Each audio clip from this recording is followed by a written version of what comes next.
Okay, welcome back everybody. This time we're up for our open briefing on our local elections 2025. So I'm going to hand over to Jack and let you introduce it. Well, kia ora koutou, Mayor Baker and councillors. Today we're going to be briefing you on the process matters for the 2025 local elections. This is an open briefing just to ensure that all potential candidates have access to the exact same information. We can take questions going through, but just be aware that your question may be addressed on a following slide.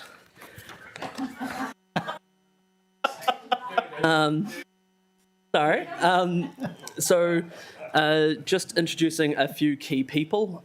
First of all, we have Warwick Lamp, who is the electoral officer for Porirua City Council, and I'll let Warwick introduce himself. Good morning, everyone. Thank you for the opportunity to come here and meet everyone and have a bit of chat about the elections and election protocols and things that are happening. Jack will go through a few things, a few changes since last time.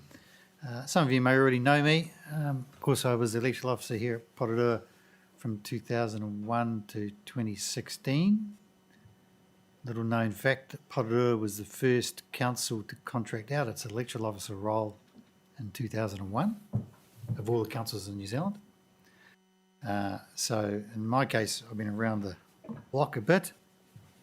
Been doing elections since 1986.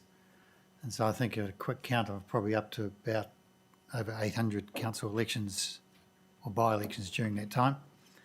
So the things that I'll talk about today and that Jack and I will talk about are things that are all part of the normal process and the same way that I deal with all the councils that we work with. I'm electoral officer for 27 councils. Our company, elections.com, based in Christchurch, looks after 45 councils. Same things that I talk about here are the same things that I talk about in all of our other councils. We're a small team of 10 based in Christchurch. I live in Tauranga, live and work remotely, and we do all the councils basically Tauranga south pretty much. Okay, thanks, Jack. Thank you, Warwick. The other key people to know about in this election are myself. I'm the Deputy Electoral Officer for Council, so I'll be supporting Warwick in his role, and I'll also be the key point of contact for candidates during the stand and vote periods. Wendy Walker, our Chief Executive, of course, has a statutory responsibility for facilitating and fostering representative and substantial elective participation in elections and polls held under the Local Electoral Act 2001, aka promoting the elections and engagement with the elections. Angela Singh in the Democracy Services team is leading the engagement function, so you'll see her and the team out at several events across the city. So, key election dates for you to know. So we'll run through the changes to the timetable since 2022 on the following slides, but just to draw out some of the very key dates. So nominations open on the 4th of July, pre-election period starts on the 11th of July, nominations close at 12 noon sharp on the 1st of August, not 12:01. Voting opens on the 9th of September with delivery of voting documents being completed by the 22nd of September, and then voting closes at 12 noon on Saturday the 11th of October. So in terms of election promotions, we're trying to reach new demographics this election. Based upon analysis that was done, we've identified areas that are less likely to vote in the city, and we'll be focusing on reaching these areas. We'll be increasing the number of ballot bins across the city, hopefully having around 29 in community locations across the city, just depending on who's willing to take one. Candidate videos will be back again to assist voters and give candidates an opportunity to tell voters in 1 minute or less why they should vote for them. The pre-election report will be published on the 18th of July as legally required. We're working very closely with the Electoral Commission to encourage new enrolments, including the Electoral Commission coming to several events, including the citizenship on Monday night, which was awesome. And with the change in election services providers, we now have access to some new technology, meaning we can potentially issue special votes in different locations and around the city. So watch this space, to be confirmed right now, but yeah, hopefully. And also one of our goals is to make this election much more accessible with information in a range of languages spoken in our community and accessible formats as well. And as you will have seen, the elections team is already attending many events across the city, and that's some of the team out at Waitangi Day in Te Raupraha Park. We handed out about 250 sausages to people and had a lot of conversations over the whole day about elections and voting, making sure people were enrolled to vote. So yeah, it's really lovely. Anyway, But you're in your element. yeah, it was great. It's good. Democracy sausages, you know.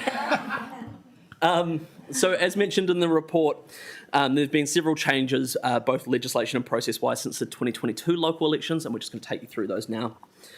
So the 2024 Amendment Act included changes to the election timetable, mainly to provide a longer timeframe for voting documents to be delivered, due to New Zealand Post indicating they had quite a bit of pressure with the 5-day window previously. So they now have 14 days to deliver votes, and as a result, the voting period is 32 and a half days instead of 22 and a half days. Yeah, I think I can trip in now. I think it's fair to say we all know that the postal system is degraded a lot, and so there's been a lot of chatter about that and how the 22 days was just too short, because it takes a while to get the voter packs out there, and it's just sometimes too short to get them back, particularly if you're overseas. So there's a lot of work done on that with the postal providers. So now we're at 32 days, but with a 14-day delivery period. So that means that the voting packs will start to be delivered on the first day, but will take a couple of weeks to get out there after that, and then 3 weeks after that, basically the voting period for when people need to get it back by. Also, just to go back slightly to our election promotion, we will be engaging with all 4 marae in our city, Harota, Hongaweka, Takapuahia and Marairoa, and we'll be talking to their marae committees very shortly, and hopefully we'll have a ballot box in all 4 of our marae. The last point there, the Māori electoral option, there was a change to the Electoral Act in 2023, which allowed voters of Māori descent to change whichever role they were on up until 3 months before a local or central government election, instead of every 6 years previously, which means that up until the 10th of July, voters of Māori descent can change between the general and Māori roles. We had quite a few people last time who were not aware of what role they were on, and so when they got their voting papers, they were questioning why they had a particular ward on them. Cool. What that does mean, though, is that after the 10th of July,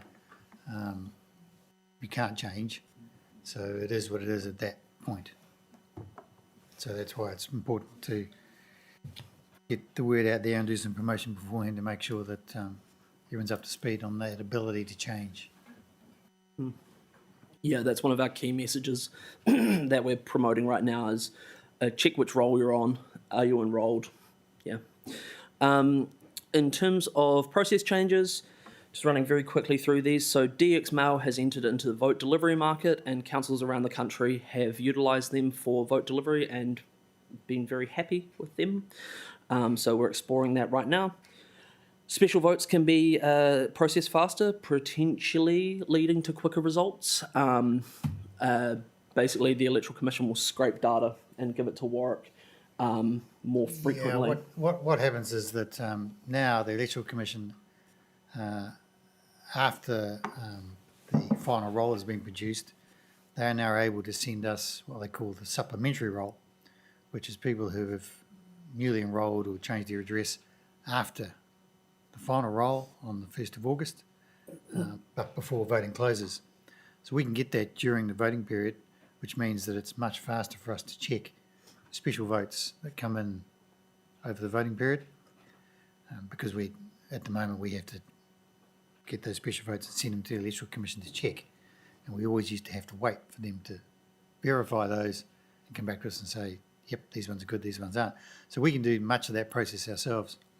So in the recent election we did at Tauranga City Council last year, we did this for the first time, and it meant that we could produce the final result 2 or 3 days after voting had closed, which was earlier than what we'd done before. So assuming that works okay this time, then we'll be in the same boat, and we may well be able to produce that result on the Wednesday after election day. So that'll help all round. Very good. Next up, as you know, there is no election for the Hatamana Charitable Trust this time round, as they're following a direct appointments process. Then Wellington Regional Council have established a Māori constituency for the first time this election. Telephone dictation voting is quite an exciting entry into the legislative space as well. So electors who are blind, visually impaired, or have a physical disability and can't complete their vote unassisted can now vote via telephone. And this will be centrally handled by Warwick and his team to ensure consistency across the country. There are minor technical changes for recounts and ties.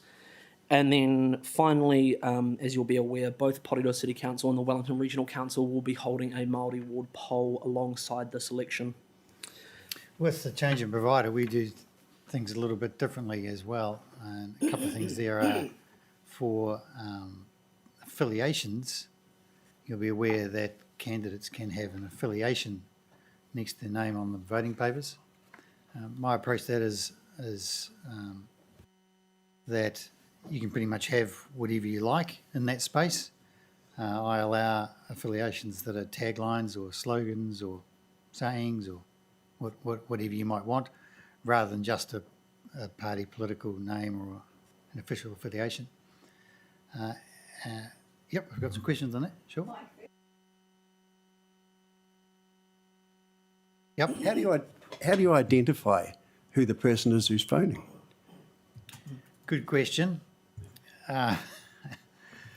We have a verification process where we, when someone rings up, we verify who they are on the roll and ask them a set of questions to determine whether they fit into that particular qualification. But it is what it is, and that process happens as it happens. Josh. Thank you. Very quick question around the Māori ward polls. Given that we're going to be having voters voting in two separate Māori ward polls in this election, are we taking steps to ensure there's standardised wording in terms of what those questions are going to be to avoid confusion? Mm-hmm. Yeah, that wording's being worked on at the moment. I think it is I vote to keep the Māori ward, or I vote to remove the Māori ward in both cases. Okay. And that's just going through the approval process with the Chief of the Department of Internal Affairs, who approves the voting formats and the wording, but that's the current plan. Jeff? We're just going to have to step back to the telephone dictation voting matter, Warwick. Sorry. Yeah, it was just a little bit vague in terms of how to assess, from your point of view, should there be a challenge, especially if there was a close election, with regards to the ability of you as returning officer to confirm the veracity of the individuals who were voting. Without breaking the rules around being a blind ballot, do you record the conversations with these individual voters? Yes. So those are held should there be a challenge. Okay, well, that solves that problem for me. I've got plenty of questions, but I'm going to wait to the end. Okay. Just one other thing. When we produce our STV result, we produce a full STV iteration report that I can flick you what we did in 2016, which may will be on your website, which gives the full flow of STV preferences between each of the iterations. That's standard practice for what we do, so you'll get to see all that when it comes to both the progress, the prelim and the final result, so you can see how those votes flow. Very good. So next up, with election processes, I will hand over to Warwick as the expert here. Sure. Okay, most of you will know all of this, and as Josh has mentioned there before, 2 Māori polls on the voting papers, general wards, Māori ward for both Porirua and for the regional council. So 2 polls. They will be grouped together because they're FPP whereas everything else is STV. And there will be wording in the candidate profile booklet explaining those polls, as well as council doing a comms campaign around that. But yeah, there'll be information in that booklet that tells people about the differences between the two and what it all means. So nominations, I won't go through all this in detail. You guys will know about all this. Of course, you've got to be a New Zealand citizen, got to be a parliamentary elector on the roll, and you've got to have 2 people nominate you in the area in which you're standing, because you don't have to live in the area with which you stand. You can live in Auckland and stand in Porirua if you wanted to.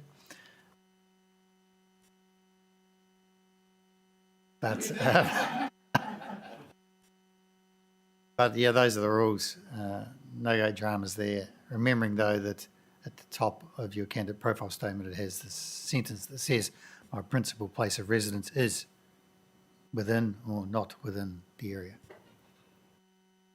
Everything got to be done at the same time. The usual deal with the Auditor General that if you've got a contract with council for more than 25k, precludes you from being candidate unless you get prior approval from the Audit Office. And as Jack said, nominations in by 12 noon, 1 August, which is a Friday, not 12:01. Okay, Mike's got a question. Yeah, thanks, Warwick. You or your spouse cannot have contracts. Now, spouse is a husband or a wife, but the preference these days is not to get married. How do you cover people in de facto relationships? Yeah. Good question. I'm not an expert on this particular requirement. It's just a case of being practical, and we'll sort it out at the time. Yeah, it's more from a candidate perspective that if you think that there's that you run into this particular scenario, then you've got to get approval to do so.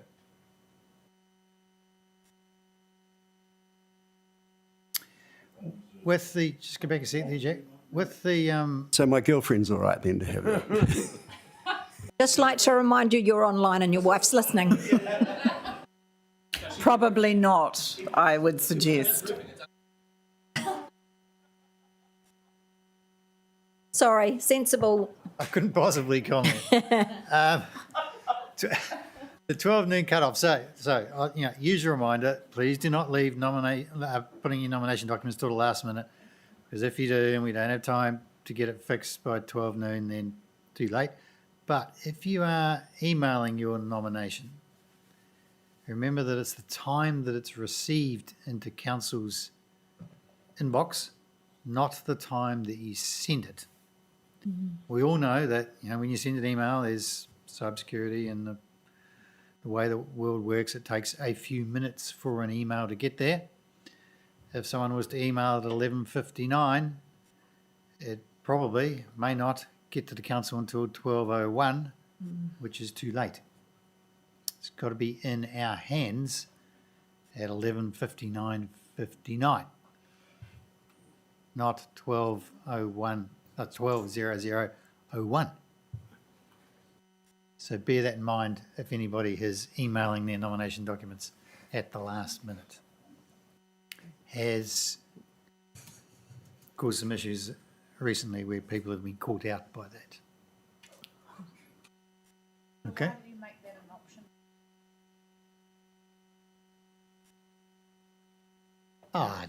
No, it's just a case of making it as easy as possible for people to submit their nomination documents, and most people do it electronically. We're probably about 85-90% of people do it by email.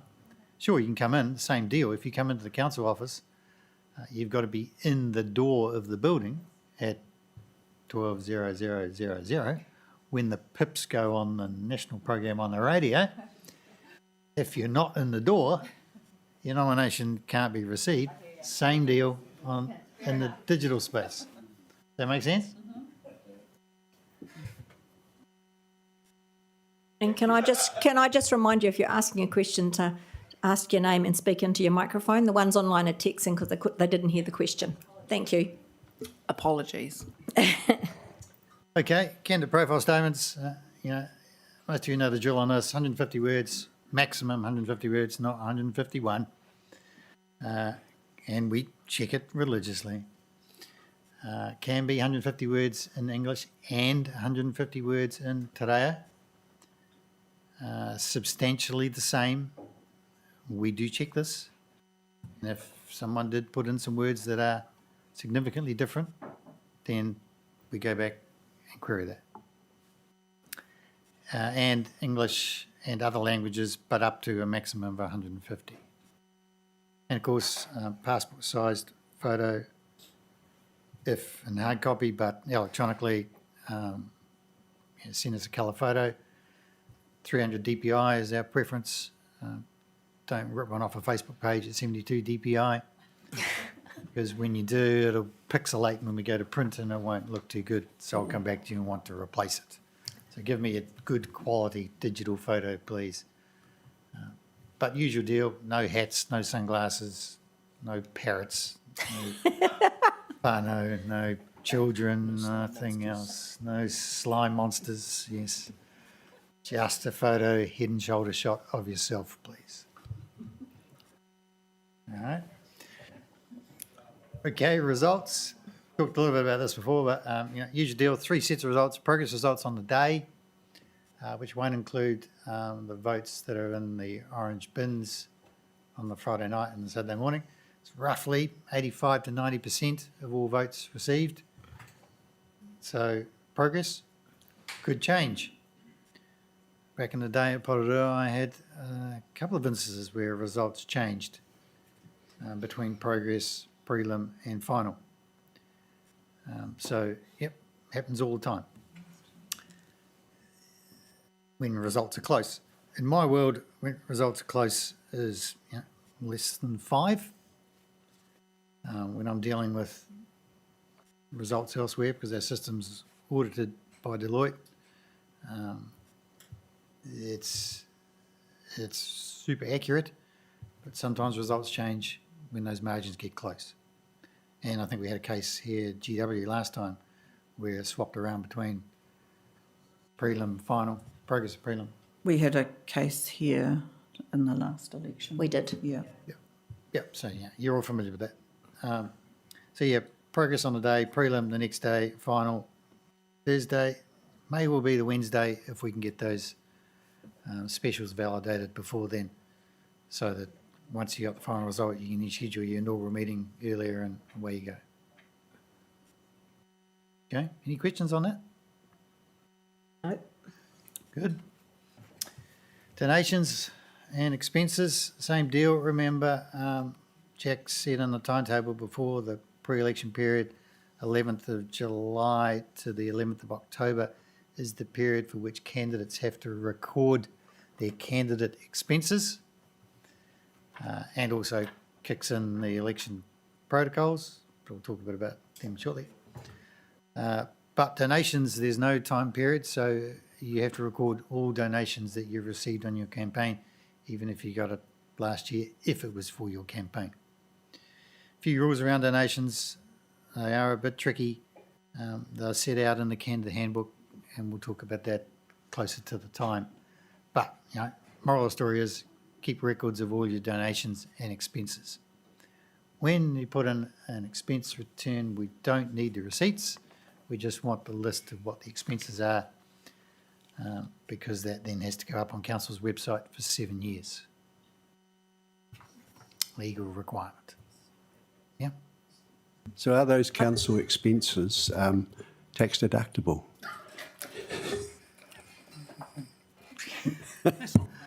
I'm not an expert on tax advice, so I couldn't possibly comment. And I did have Kylie listed first. So Kylie. Would you mind moving to the next slide, please? Because it's I'm being serious. Oh, next one. That's the one. I have some issues, Warwick. Sure. The first thing I'd like to know is how do you get to that formula for 7,000 for the Porirua Māori ward? Okay. And before you answer your question, I'd just like to give some background as to why I'm asking this question. The first is, I know you're going to talk about numbers and on the roll and through the city and all that kind of thing. However, The Porirua Māori ward is a city-wide ward. It doesn't belong to one ward. Sure. So it actually covers quite a large part of the city. The second thing is, as well, is that I think the expense limit for somebody, not me, but if someone else wants to run in the Māori ward, that expense limit is quite ridiculous. If nobody knows who this person is and they're wanting to put a billboard up, which is $7,000, they have no money to do anything else. For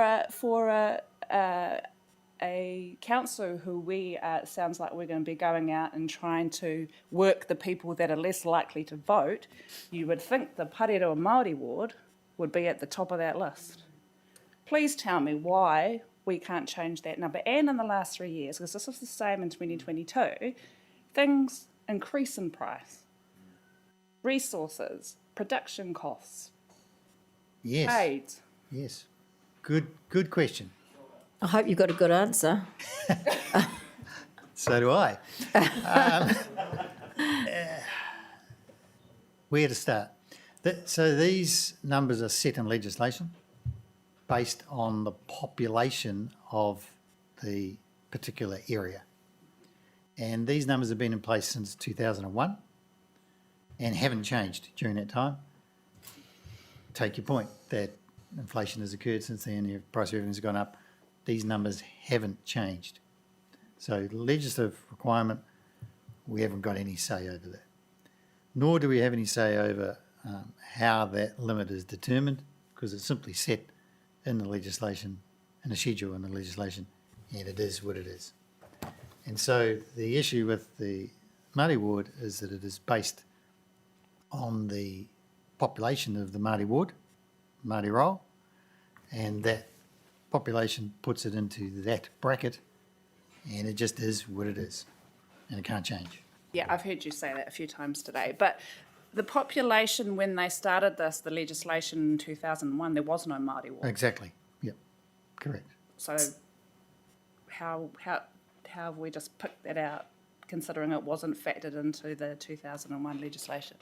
Yep. Wasn't in 2001 legislation, nor was inflation as high as it was an issue back then. But it can't be changed unless the legislation changes. So legislation change, requires process through Parliament, and that's where it's at. So can somebody else say, I'm supporting such and such? They're not giving the person money. They're running a separate campaign to the side saying, I'm supporting this person, I'd like you to. Because it's the only way around this. Is that legal? You mean a third party? A third party being whoever, not a councillor at the table, but Joe Public say, actually, I can see that this person is struggling. I want you to vote for her because she can't actually do it within the money. Yeah. Good question. Shades of grey is the answer to that. This does get into a tricky space, but this has happened before in other elections. In fact, I'll use the example of Nick Leggett when he stood for the Wellington mayoralty. There's an expense limit involved in that. And in that particular case, there was a third party who put up a really large billboard in Wellington City supporting Nick. You may remember this.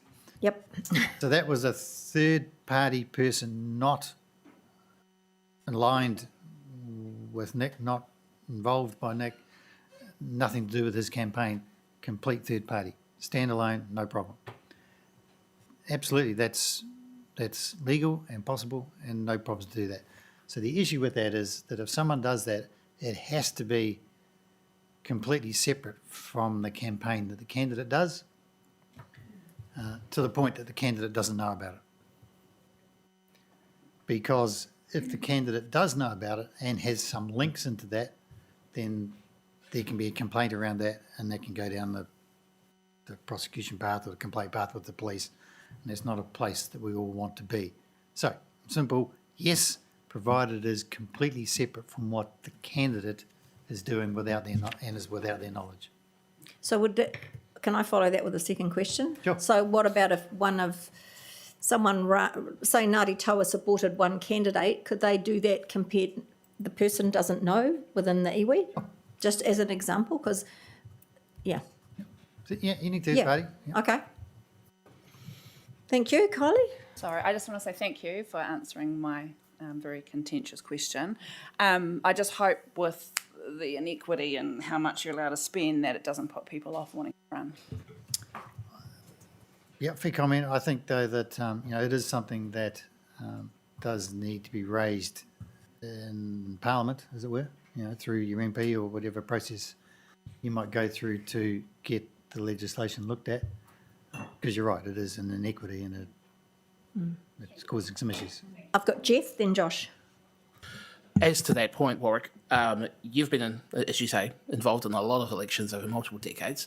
Yes. And you have appeared at Parliament as well to speak on Yes. issues relating to legislation and the conduct of elections in local government. Have you ever taken the opportunity to highlight this inequity with regards to the both the inequities from a geographical and a cost price pressure, inflationary creep issue on campaign limits, noting for the satisfaction of Councillor Weehappy and perhaps everybody else, $1 in the first quarter of 2001 is worth $1.82 now. So it's almost half the power, or double. These limits should be doubled what they are if we were going to keep them in parity with 2001. You're correct. I have been in front of the Select Committee a number of times over recent years. I think this issue was discussed at after the last election when we did go to the Select Committee, along with a whole lot of other things. But it's not front and centre in that space yet. But I think, based on what you're all saying here, it's time to do that. So after the next one, when there is a parliamentary review, then, let's make sure we all put it on the radar to be raised at that point. Josh? Yeah, two quick questions in relation to this. One, is this particular issue something that we know if it's on LGNZ's radar? Have there's been any indication that this is something that there is collective Not concern expense about limits across? I'm aware of, no. No, okay.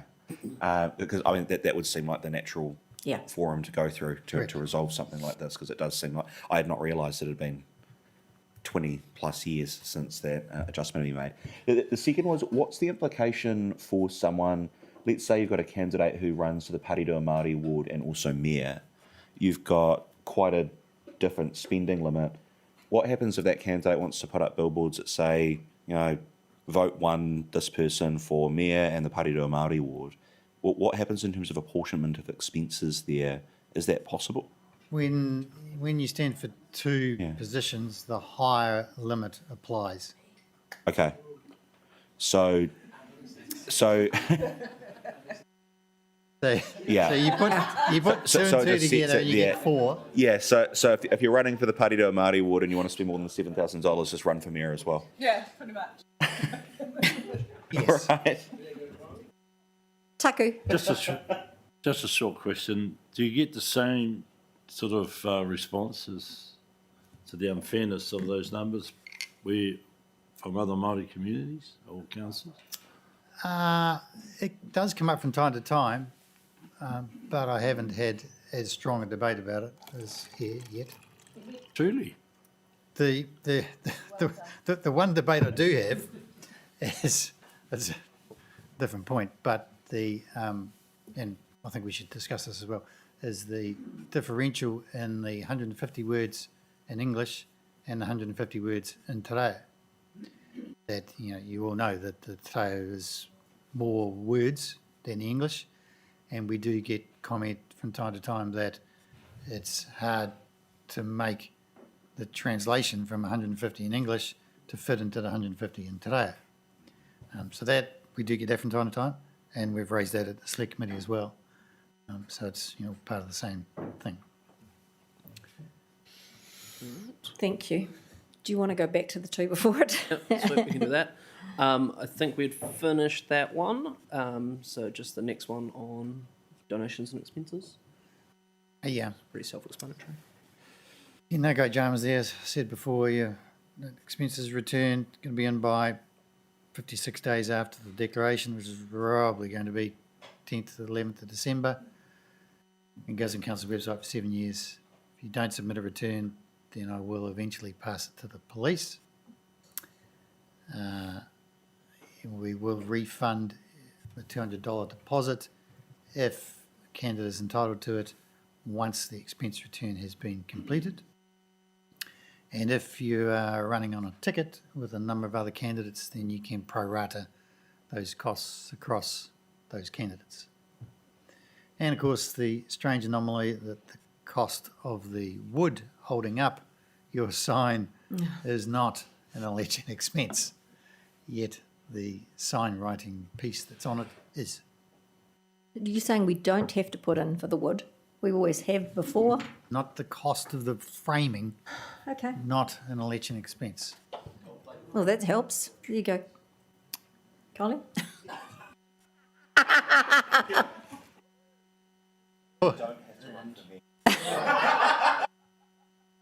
Jointly do that. Just going back to those expenses, the expense limits, those are based on 2022's numbers. I do just need to double check that they still apply, because I've got a feeling that one of the wards might be close to the limit and might have gone over it, which means it would go up to the next bracket. Jack and I will check that when we get the latest population figures from LGC and stats that then go into the Canada handbook after Easter, May. Josh? So we'll confirm that.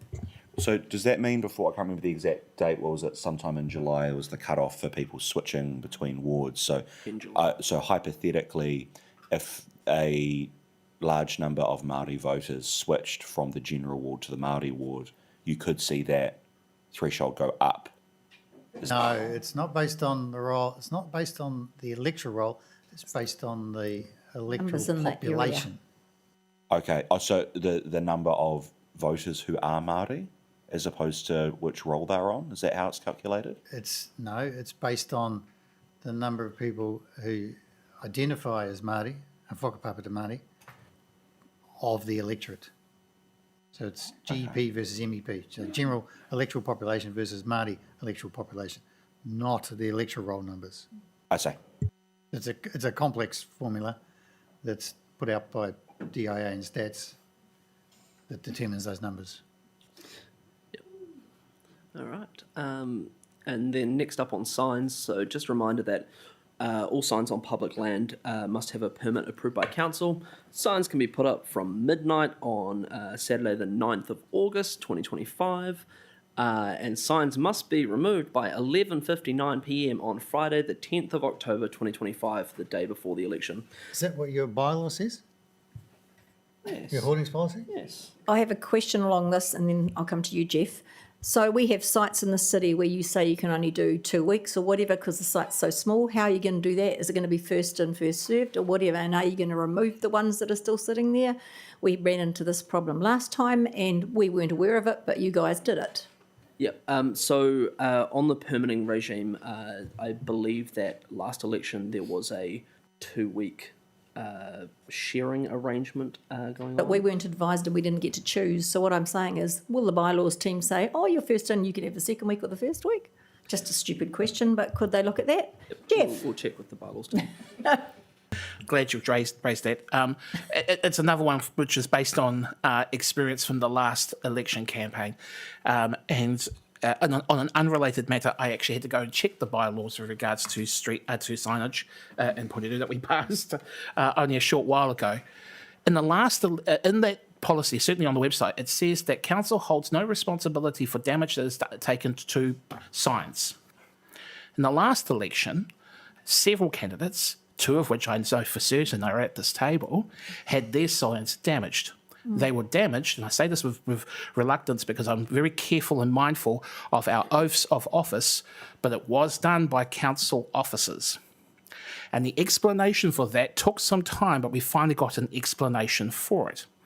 Now, that took additional cost and time to have repaired. When it became apparent that, in the case for my story, they were completely legal, both in height from the ground and also in terms of volume.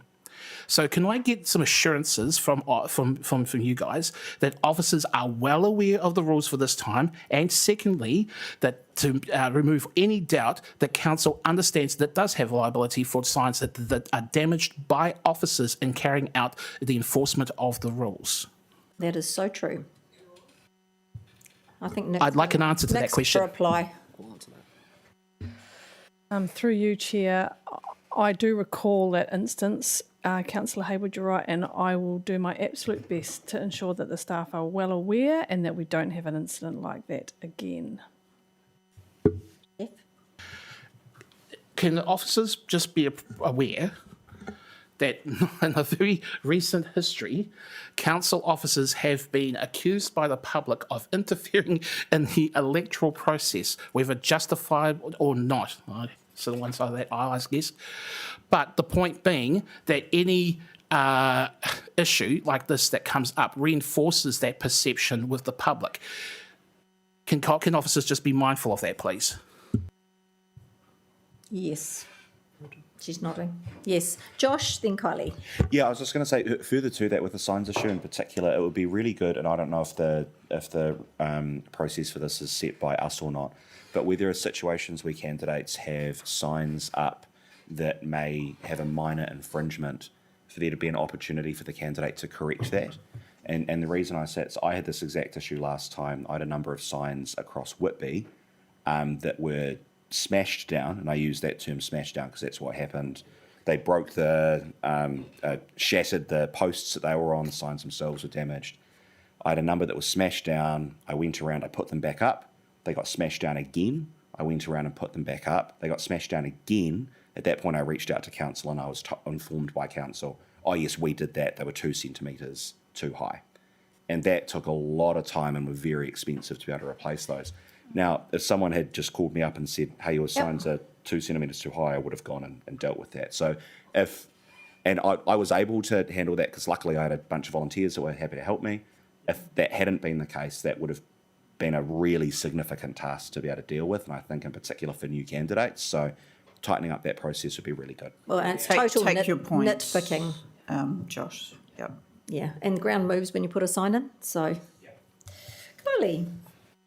Thanks. There just seems to be with signs a little bit of grey area when signs are placed inside somebody's private property as opposed to on the roadside or on a fence as well. So perhaps later on, it's not a discussion we need to have here, we could get some clarification on that, because I do believe that my nana was very upset when somebody wanted to take my sign out of her window. I'm just using that as an excuse.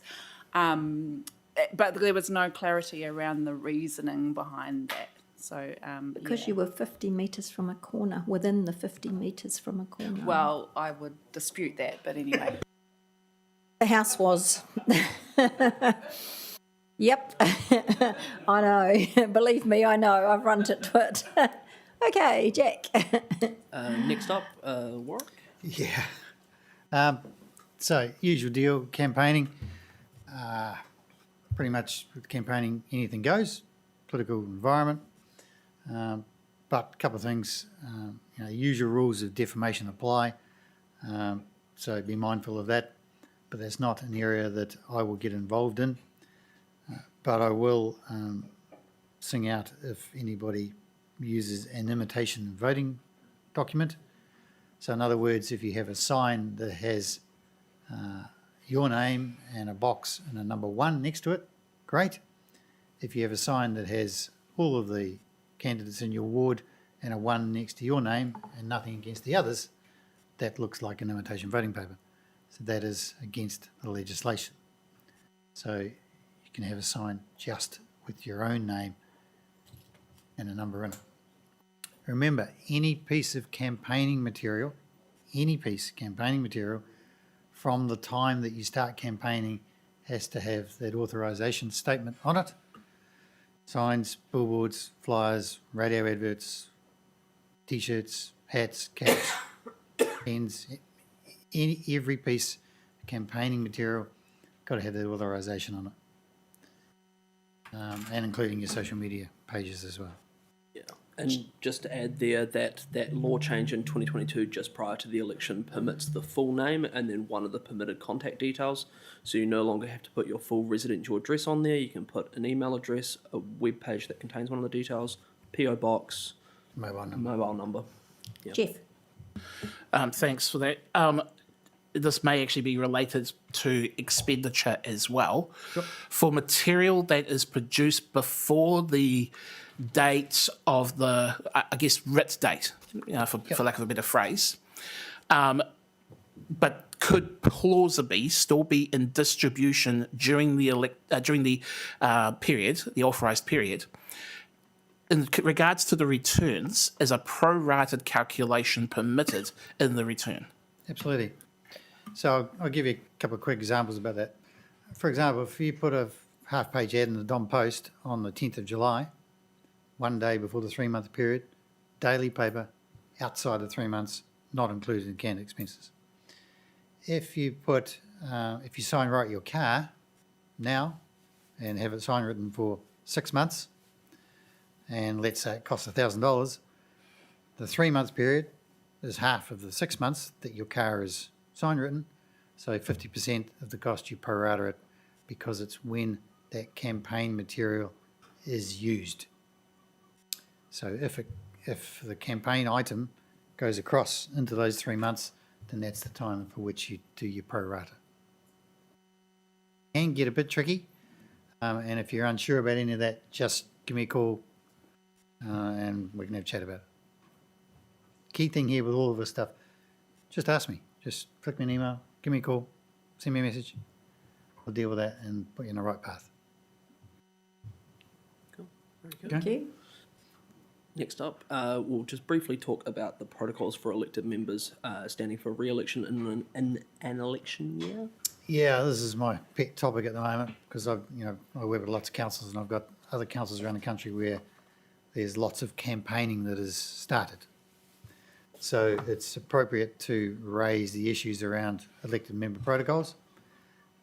It's traditionally been the 3-month period, 11th July, 11th October, but if there is lots of campaigning underway, then it's appropriate for you all to be aware of these protocols and bear them in mind in your own base. So there is a balance between being an elected member, BAU, and what is campaigning. So I want you to have your hat on as to when are you doing BAU councillor stuff, elected member stuff, and not use those opportunities for campaigning. When you're doing your campaigning, it's okay. It's not as an elected member. So there is a differentiation there that I want you just to think about that and work out what you're doing at any particular time. BAU stuff, so you're going to have access to council information as usual, that carries on, but there will be a little bit of sensitivity around that, particularly during the 3-month period, that if you're asking for information about particular things, then it will likely be made available to all candidates. Can't use council resources for campaigning purposes, like as I've had this week in another council. I don't want you to use your council taken photo that is on the council website for use in your campaigning billboards and posters. Things like that. Quite often during Yes, we supply them, Ross.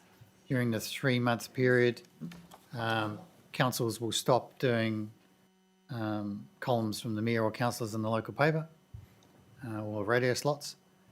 And not use elected members in photo shoots or being quoted in media releases where the CEO would take the place or the leadership team, so that there is a level playing field between being an incumbent and those who are not. So that's really that, and that's the key thing about all these protocols. It's about making sure that it's a level playing field for the election period, and as I say, if campaigning has started before then, from that time. Okay, I've got Jeff then, Kathleen. Thank you. Warwick, why would we not use, by way of contrast, the parliamentary system, which is that their system, the parliamentary service says that it's no material would be considered not a campaign material if it explicitly directs, or sorry, a reasonable person would be persuaded to vote or donate towards for or against any candidate. I'm not familiar with those rules because that's a different election, it's a different space. And in our legislation, nothing is set. There's nothing in legislation about it. And so it's just been a case that councils have developed these protocols over time that set this out. I guess they might be based on the parliamentary ones, I'm not sure, but it's a different space somewhat. I guess the only reason why I'd make that point is that for the general public who will not see the difference when it comes to an election campaign necessarily in terms of the conduct of individual electors around the use of or being present in council-funded material, where they feel, but it may not be to a reasonable person, that is being used to endorse a person for office. Sure. Well, I guess the same principle applies, and it's principle-based is what this is. So it's, it would make sense that it follows the same deal, but it's different legislation, different election. This is polling booth, this is postal voting. I'm enough aware. differences to make the whole thing a little bit different. Kathleen? Warwick, I heard you say before around asking for information within that 3 months, and that it would probably need to go to all the other candidates. What's a example of something someone would ask for where that would be the case? Just information requests, normal information requests, or if you were asking about a particular council project and the details of that, then that might be something that would go to everyone. Just depends on the situation. So, like, how can you tell when something's more BAU though, and what? That's something for Jack and Wendy to determine at the time, depending on what the request is. Right. But it just means that during that period, be cognizant that if you're asking for information, that it may well go to all candidates, depending on what it is. Yeah, so it's a bit of a line call, really.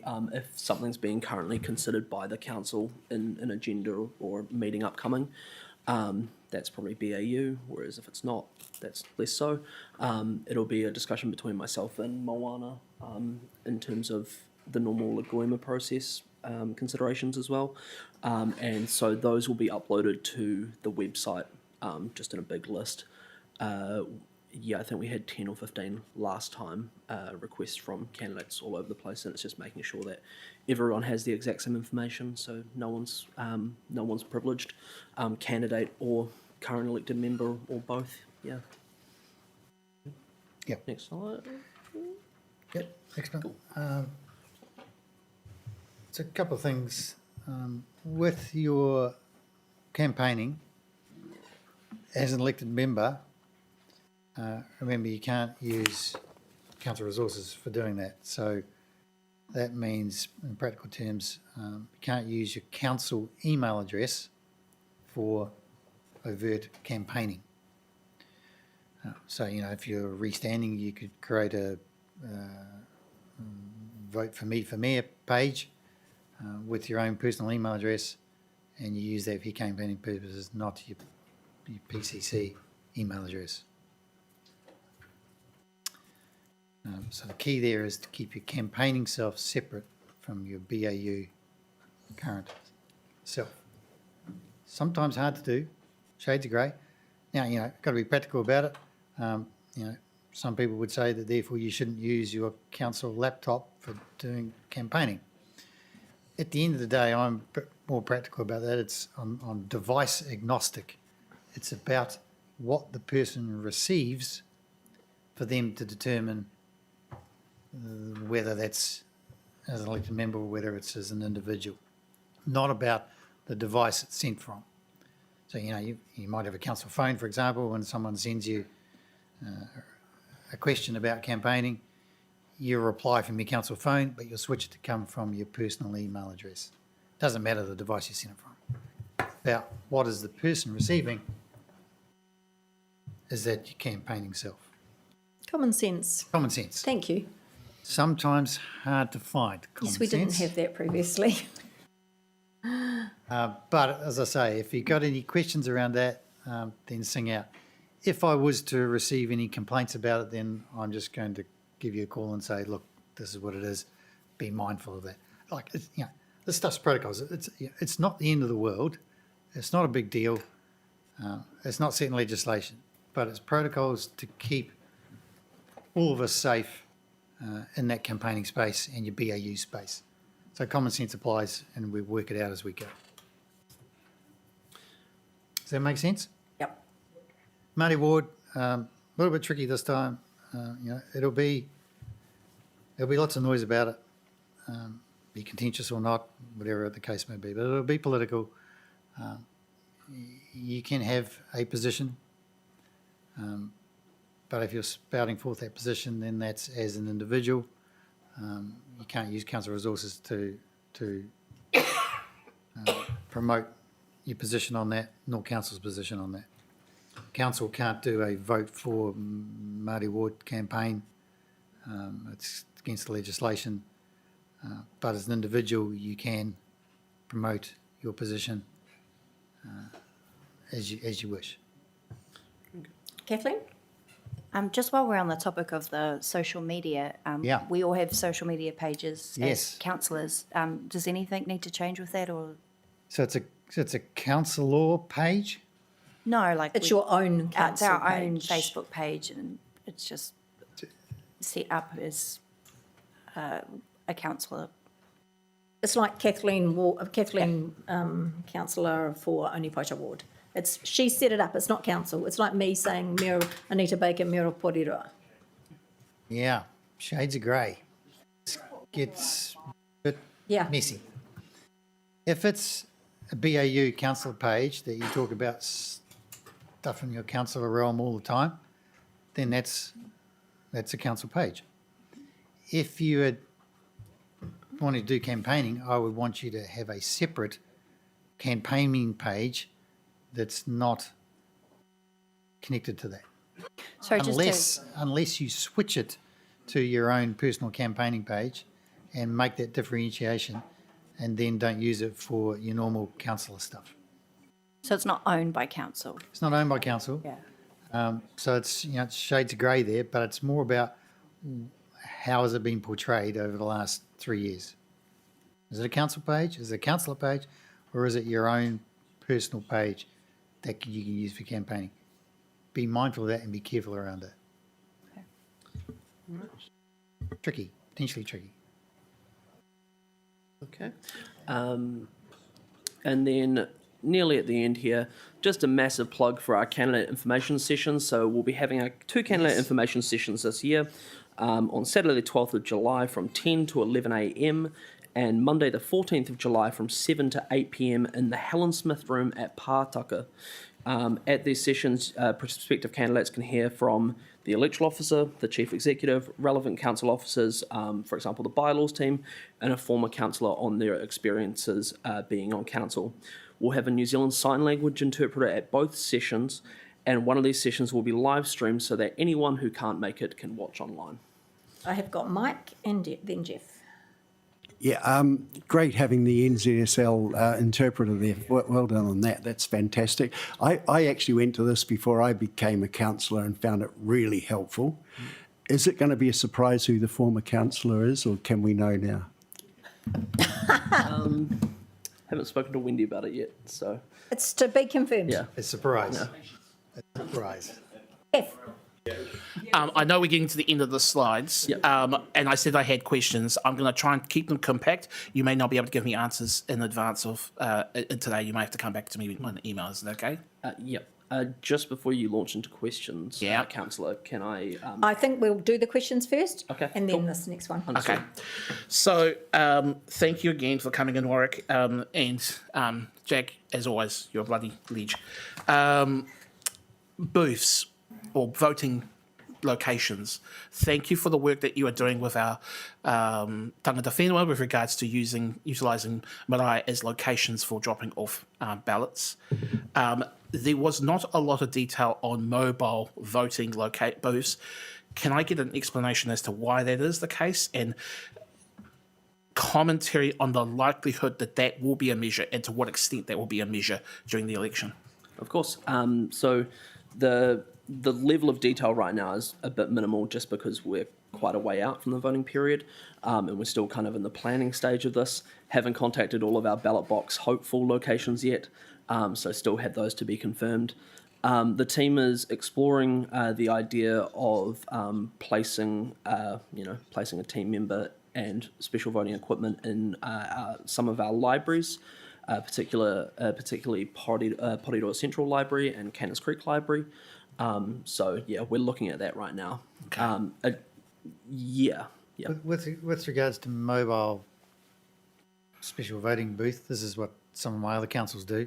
Effectively, a man in a van, for a better word, where there's a polling booth in a van going around the city on a particular schedule that's advertised in advance that says it'll be at this location at this time, and go from there. That works in other places, and that is something that we're considering here to see if we can put that in place. A lady and a man in the van. Yeah, right. Yeah, let's get away from the gender binary kaupapa anyway. Associated question, one of the pieces of feedback... Sorry, Jeff. Yep. Associated question, one of the pieces of feedback that I think I gave after the last election was that many people who work in the city but live in Porirua couldn't drop off their ballot on the way to or from work. Has any work been done on trying to get a voting booth installed at Wellington train station, for instance? Yes. There was a polling booth. There was a orange bin at the Wellington train station last time for some part of the voting period, and that is likely to be the case this time.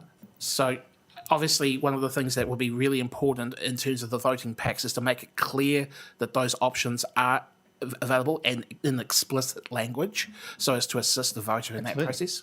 So to help on that, because I'm the electoral officer at Porirua, Wellington, Hutt, Upper Hutt, Wairarapa, Look at you. and everywhere else, Yeah.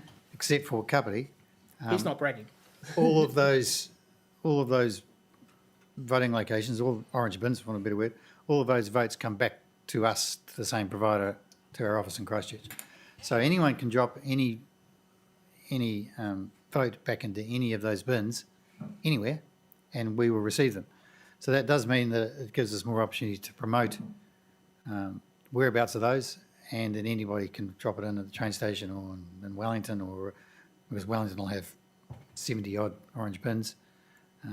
They'll all come back to us, so no problem with that at all. Okay, Māori electoral option, as I understand the law, it is up to the 3-year period, a 3-month period before the election day. Month lockout, yep. And then when does it unlock? The day after the election? Correct. Okay, that solves that one quickly.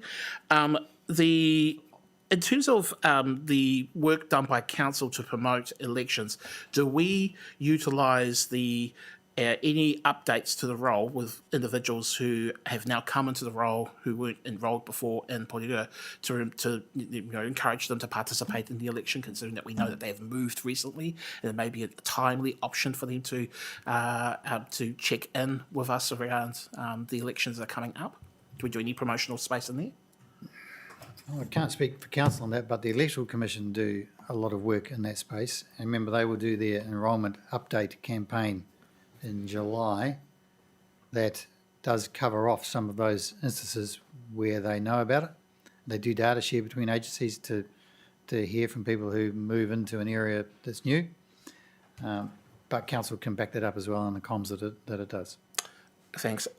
In terms of transient voters, those individuals who don't necessarily keep their updated details, do we have data available to make some sort of judgment on how that's looking in the Porirua situation, even at a citywide level? I'm not aware of anything on that. No, neither am I. However, the Electoral Commission does take a policy of 2 missed contacts before it places the elector on the dormant roll. Mm-hmm. And then it's just a matter of them filling in another form to become back on the active roll. Okay. And at the same time, those individuals can come and do a special vote during the voting period and enrol. Yeah. And then we validate that as part of the electoral commission process. Ironically enough, that's my last question, and is just around the promotion of enrol and vote for those, because I think that will be a big factor across Porirua, not merely Oni Poto, and how proactive are we as part of our promotion materials to remind people that they don't have to wait for the letter to come in their letterbox. They can go down and vote at any point during the voting period. Walk in, check their roll. If they're not on there, enrol and vote. Yeah, so one of the discussions we actually had yesterday in the team was around not so much labelling our special voting sessions as special voting sessions and actually just voting sessions to make it a bit more inclusive. And as we said, if we're out and around the city issuing votes, we're happy for anyone to come up, even if they've got a special vote at home. Absolutely. Just related to that, it's just I think that officers may want to reflect on the opportunity that arises for the public to make the voting process as similar as it is to the general election campaigns. Warwick, you're quite right. They are a voting day, but they do have an early vote window. And in the last 2 elections, more people voted before election day than before. So in that context, they are analogous to each other in that they have a window where people can participate. If our process looks as close as possible to the general election campaign, which is set locations where the public know where they are, they can go in and vote with a process that is not too laborious compared to general election campaigns. We might be able to look at being proactive in resolving this issue of low voter turnout. Kia ora.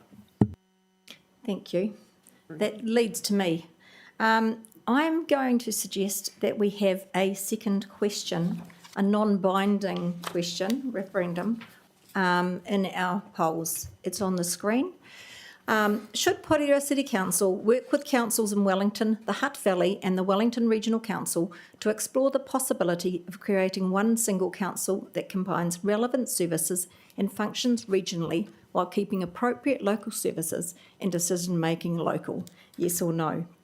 The reason I want to put this up is I think from a democracy point of view, we should actually hear from our local Porirua residents how they feel on this issue. I get asked all the time. I get residents going, yes, no, but actually no one asks our residents. We all talk around them. They live in our city. What do they actually think of this idea? Because it gets talked about in the media. The second reason I want to put it up is I want to drive up the voter turnout. We have a really poor turnout. I'm hoping a question like this might also drive the turnout. So from my point of view, it's just my idea. I need to know what councillors think, whether you're up for it, whether you're not. I'm saying it's a non-binding poll because I know one other councillor is looking at it. I won't name them online, and looking at the same question. But we talk about this all the time. It's been going on since I sat at this council with Nick Leggett. So this is just a question to see what our residents actually think. So can I open it up for discussion, please? Jeff. Thank you, Your Worship. Courageous approach there. I want to just double check with officers if there is at this stage some idea of what additional costs it would be to add a non-binding question to the election Yes, there materials. is. Good question, that. There would be some extra vote processing cost and I guess some information involved in going into the voter pack to explain it. Round numbers, 20K-ish, I guess. All in 20K, you mean? Yeah. And I know that's a very rough estimate because goodness knows we've just had this suggested. Yeah, I haven't thought about this in any great detail, but No, this was me throwing it out and them giving me a lower estimate than this yesterday. So it's just I'm mindful that we've just had a bit of a conversation in the formal council meeting about the cost estimates. I won't put you to the same point of the sword that some of my council colleagues had earlier with regards to asbestos removal, but thank you. So as to commentary, again, it is a courageous act, Your Worship. Obviously, no matter what our ratepayers say, it is a collective decision. when was the last time we did a region-wide referendum on this proposal? Never, and that is my point, because no one can actually agree. The one when Fran went round, Yes. that wasn't a referendum. We just went around councils. They didn't send it to a vote to people. No one ever asks our residents the democracy question. It's a fair point. I guess, as it is with these, generally speaking, with regards to non-binding, which is effectively a referenda, is to what extent does that actually, inform us in terms of what happens next based on that decision. Obviously, if it's a no, then it's effectively status quo and there's nothing to do. So while I'm supportive of wanting to, make this non-binding, certainly, I'm just mindful that in communicating this out as council being neutral, how do we make the point about what does this mean if the answer is yes? Because that's the thing I think the public are going to want to know, well, what does that mean? Because if it means nothing, Well, it's an then the indication. question then comes back to the $20,000 costs, which is what I'm trying Yeah, to say and before. it's an indication to government. They're both sides of government saying you guys need to do it in Wellington. They won't do it to us. So how about the residents tell government what the hell's going on? Because I don't think anyone does. And the other council that is thinking of doing this, yeah. So we've been tugged both sides of government, and once again they're asking us to spend more money on things and nothing happens. And that's red and blue, yellow, green, whatever colour. No one actually wants to put their hand up and help local government. What we're trying to do is help our ratepayers and reduce our costs. But who's doing that? And are we talking to our ratepayers? No. But this is just me. Yeah. Look, again, I can only reinforce the courageousness of this. We will have to, if we go down this path, we will have to figure out a way to justify the expenditure in terms of getting this meaningful information back from the voters. Bear in mind as well, at the moment, even with improved voter turnout, we are still dealing with a very low base of participation. So can it truly be indicative of a mandate from the public as well in terms of their view? That's all I'm going to say. Kia ora. Correct. Josh. Thank you very much. So my position on this, I think, in principle, I'm in favour of the idea of doing this. The things that I would be thinking about, that the potential cost is one of them that Jeff has flagged. In particular, when we're making this, I assume that this would be something that would go up at a council meeting and we would formally vote on it. I assume, yes. So I guess signalling, if we were to have that come up at a council meeting, the sorts of things I would be interested in knowing about that would help inform my vote on this would be not only what is the cost, but what is the comparative cost of running an extra question alongside the selection versus doing like a bespoke referendum that is separate. So what is the cost difference there? Ideally, if we were to do something like this, I would like to see a joined up approach on this with the councils across Wellington, asking a question that involves standardised wording across all of those councils. And I think that could give us a really good indication, because we know that we could go and do this and we could overwhelmingly vote one way or the other, but it's almost irrelevant if we don't know what the situation is with the other councils as well, and in particular I'm thinking that the really big players like Wellington. So I guess I'd be interested in knowing to that, what is the time frame we have to make a decision on this? And do we have time to coordinate with other councils, try and agree on some standardised wording, get them to all vote on that at their relevant council meetings? And further to that, would it be simpler to run this through GW than through us, given they already sit across all of them? So I guess those are probably the sorts of things I'm thinking about. I don't know if anyone can speak to any of those now. Well, yeah, you can, but round the table, obviously one other mayor is taking it to their council. Yeah.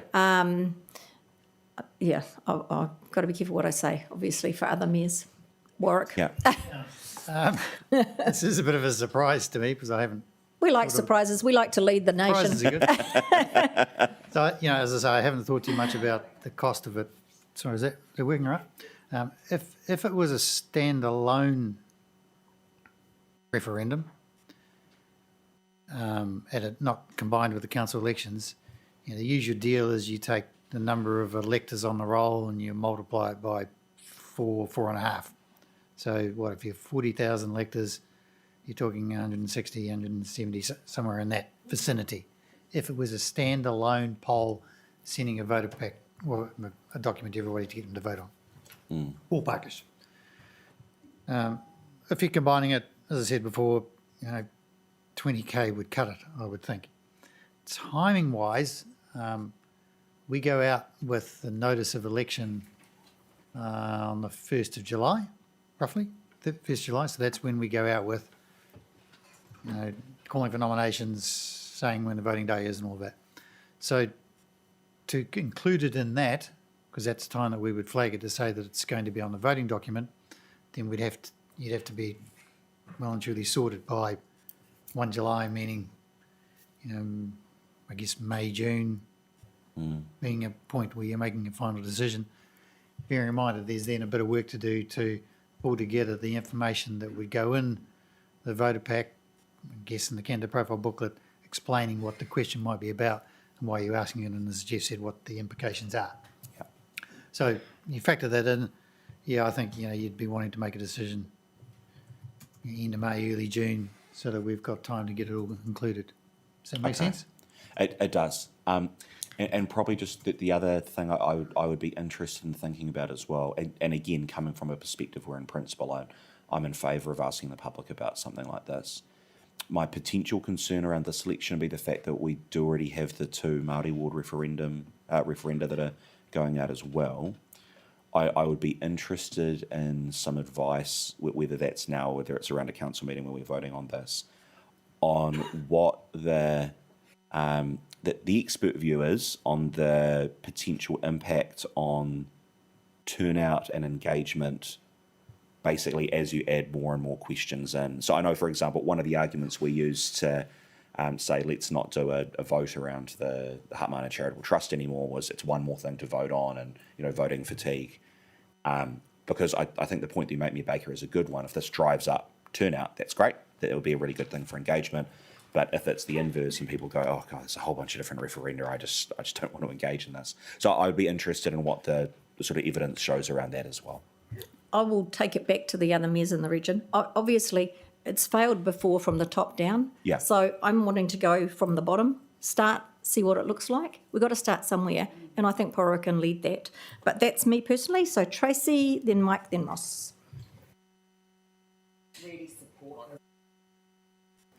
I'm very supportive of this going into the as a question through the election process. I think we owe it to our ratepayers to ask them what they think. There's lots of discussion around the city, and to put it out there and be direct is good. And I like that we're being courageous and bringing it forward. I really agree with Josh that if we can do it in partnership with other councils who are also involved, that gives it stronger credibility and some value as well. And I think given our low engagement rate, we've got nothing to lose by experimenting with running it at this time. So, yeah, I think my initial thought is it's a good idea. Thank you. Mike? Yeah, I support the idea too. Excuse me. There is nowhere there that says why we're doing it, though. It's economies of scale we're talking about. Surely we should preface it with the fact that to get the benefits of those economies of scale, we move into this. Otherwise, it just But says... then you're having to prove that, and we don't want to do all that work. So that's like going down another rabbit hole. It's why would you do the work if people don't agree? Yeah, but why would they agree? Just to merge the councils and keep separate? I mean, Well, we know it's worked in other areas, but you don't. How much money do you want to spend? So you've got to start somewhere. Yeah. And this has been around the Mayoral for all time for the last 3 years. And you've heard all government, both sides of government saying, you guys, little councils don't work, the larger ones work together, you get more money and things do come down. But that, if we did that, the cost of that would be horrendous. So it's like, yeah, I know it's cart before the horse, Mike. Yeah. We are asking to explore the situation. Yeah. Well, that's what we're asking the residents. So was your question, was that you're for the question or you're not? Because I don't want to take it to, I don't want to do any paper if there's I'm no for comment. Okay, thank you. Ross? Look, I'm absolutely for it as well. I note what other people have said, Josh and co. There, I mean, good points, but I think we should throw it out there. I don't believe. Well, I think as Anita has alluded to, these things have been talked about with councils and mayors and others over the years. Nobody ever does anything. I suspect if we try and get an agreement about putting it in all councils, it'll just end up Nowhere. with a brick wall. Nowhere. Nobody will ever agree on the wording or whatever. You know, the sorts of points that Mike raised will be, you know, they'll be raised, and that'll be a reason not to do it. So I think people do innately understand about these sorts of things, and they are talking and thinking about it. So I think it would be a good idea just to get a feel for where the community is at. Kylie? Thank goodness there's no capital S, capital C written in there anywhere. You know, all know what words I'm talking about. You were talking about voter fatigue, and I think that once every 3 years would be the best opportunity to get our community to vote. I just don't want this, though, to appear on marketing or whatever to override the Māori role poll. I think I agree with the question, and I think we should do it, but it should kind of be not the main, what do you call it? Yes. Yeah, the main focus. Sorry, the main focus. No, I don't disagree with you. But yes, I do support it. Thank you. Nathan? Yeah, I also support it. I think it's a point that gets raised whenever you start talking about the rates or council's function. You know, our region, depending on what encompasses any kind of amalgamation, is smaller than some cities in New Zealand and smaller than most cities around the world. So while we've got 5 councils, 5 CEOs, 5 chairs, 50,000 councillors, wannabes or not, standing, it's just, you know, it's a hot topic, and I think taking it to and adding it to the voting documents is the highest form of consultation with the voters and the ratepayers. You may not get, you may only get 40% of the people on the electoral roll voting or partaking, but that's still going to be far more than you get at a annual plan or long-term plan consultation. So yeah, I'm on board with this. Thank you. Izzy? She can't put a camera on, guys, because she's got a migraine, but she wants to participate.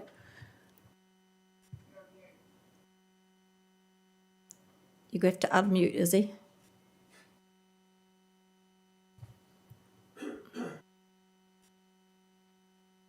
No, you've gone back to mute. I know you're struggling to see.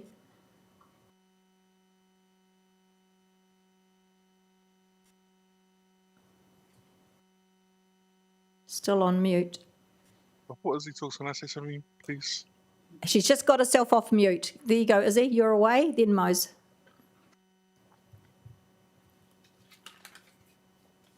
Oh, no, she's back. Try talking now, Izzy.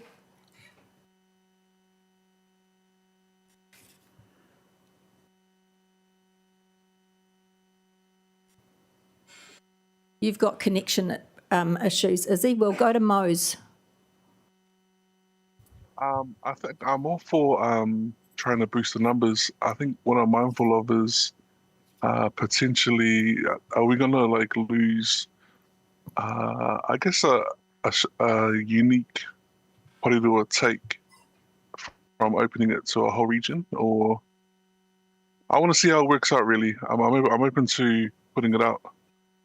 I just want to hear more about what it looks like. That makes sense. Well, yeah, we haven't even thought about that. It's the question for the residents to think. Yeah. Totally, cool. totally agree with you. Mm-hmm. Izzy, you want to try again?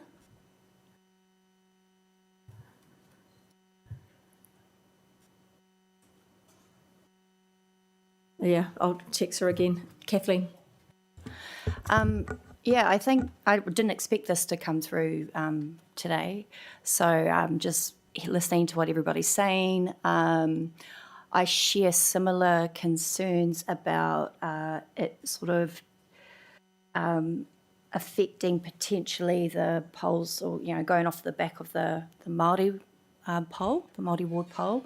I definitely think there's more to iron out in terms of what Councillor Waddle said around consultation. That's a fair point. I guess the difference, there's something to consider though, will be that with consultation documents, usually there's quite a bit of info that goes with it to kind of inform people about what they're being asked about. So I definitely think there's more that needs to be considered and looked at, but it's a good question to ask, and if we can justify the cost and it outweighs, the benefit, then I'm open to looking at it further. Okay, thank you all. I think that means it will come to the council for a decision. Yes, it will. As he says, her microphone is not working either. So, yeah, and we need to represent the views of the people. So the only way we can do that is to hear from them. Okay, thank you very much. It is 10:25. We're actually going to take a morning tea break. We have got a Mayoral presentation to do just before we go into morning tea. We're going to see if they've arrived yet. They should be downstairs. The next presentation is going to be online. We said we were going to have it as non-public. I've been advised it's now going to be online, correct? So we'll be back at about, we're going to stay online for the presentation. Can they see this? People see this? They can? Okay. Right. So welcome in, the Setefanos. Are you coming in?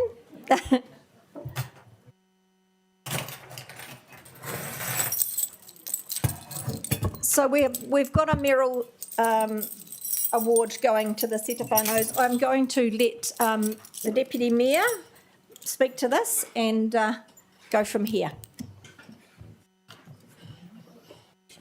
Sorry.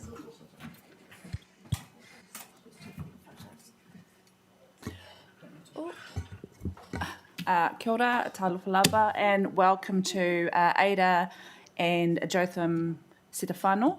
And hello. I'm just going to call both of you up together, and then I will read the separate citations out. All right. So what? Yeah.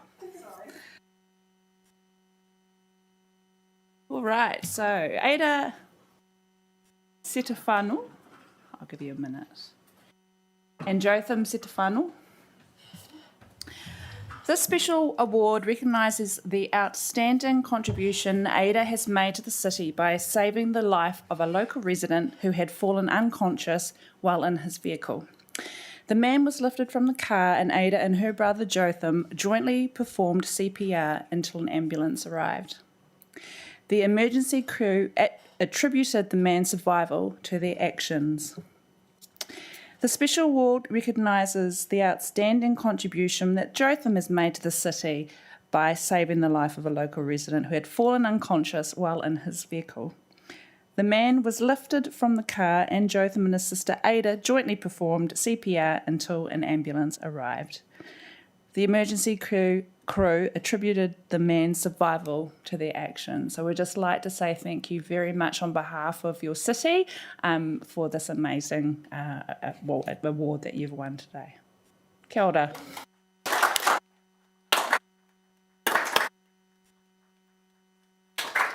All right. We have to thank Barbara Edmonds, who couldn't be here today, who passed this forward to us. So thank you, Barbara, for passing it on.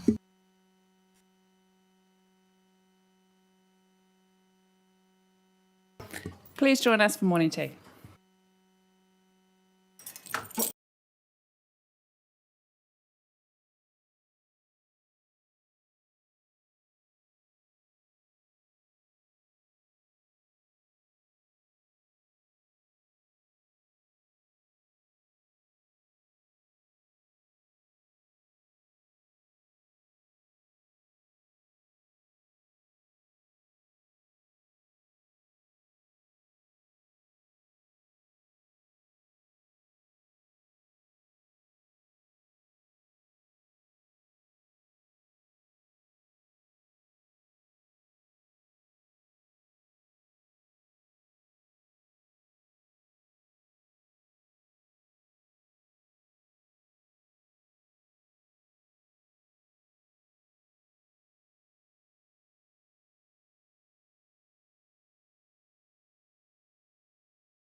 Okay, welcome back. We're on the consultation for our draft annual plan. I'm going to hand it straight over to Mia. Yep. Will you take questions at the end or going through? I think going through. Ian, is that fine with you? Yep. Awesome. Okay. Great. Kia ora, councillors. Today we are providing a brief update on consultation for the proposed annual plan, as well as taking you through the revised numbers for the annual plan. So I've just listed our consultation items there. They were agreed to at a council meeting in December last year. So we have two sections to the consultation document itself. There are options to reduce rate increases, and we have consultation on local water done well delivery models. So the content for the delivery models has been worked through regionally. We're still working through the messaging, but the aim is to have consistent messaging across all the options. That was a surprise. I didn't put that in. Don't know what happened there. So with our consultation, we are using learnings from our recent LTP consultation on what works and what didn't. So just focusing on the last 2 points in the green box, our overall principle is to attend events that are already happening and work with community groups to deliver messages in a way that works for them.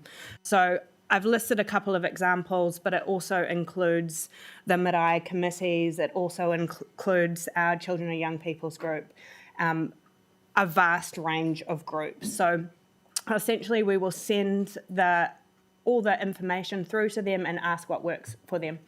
So we aren't proposing that we hold standalone events in each suburb simply because we did that last time and we didn't get a high level of attendance. So if we're requested and we all agree and available, we'll certainly look at that. This is the draft engagement schedule. So you will see that we are looking to attend other weeks. We don't have anything on over Easter weekend. Again, simply, we did that last time. It was a lot of staff time and resources with about 2 attendees. So we're not proposing that we hold anything over Easter weekend.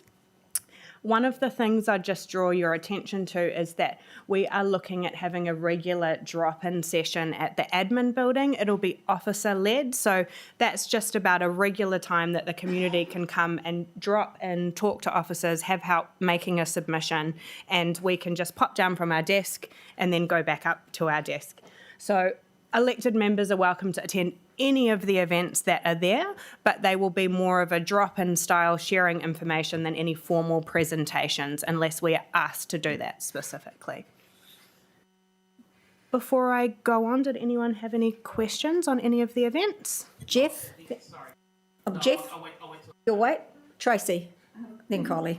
When we discussed the major events like last year, I think we talked about having an understanding of what other events were happening in the city that weren't impacted if the major events budget was removed.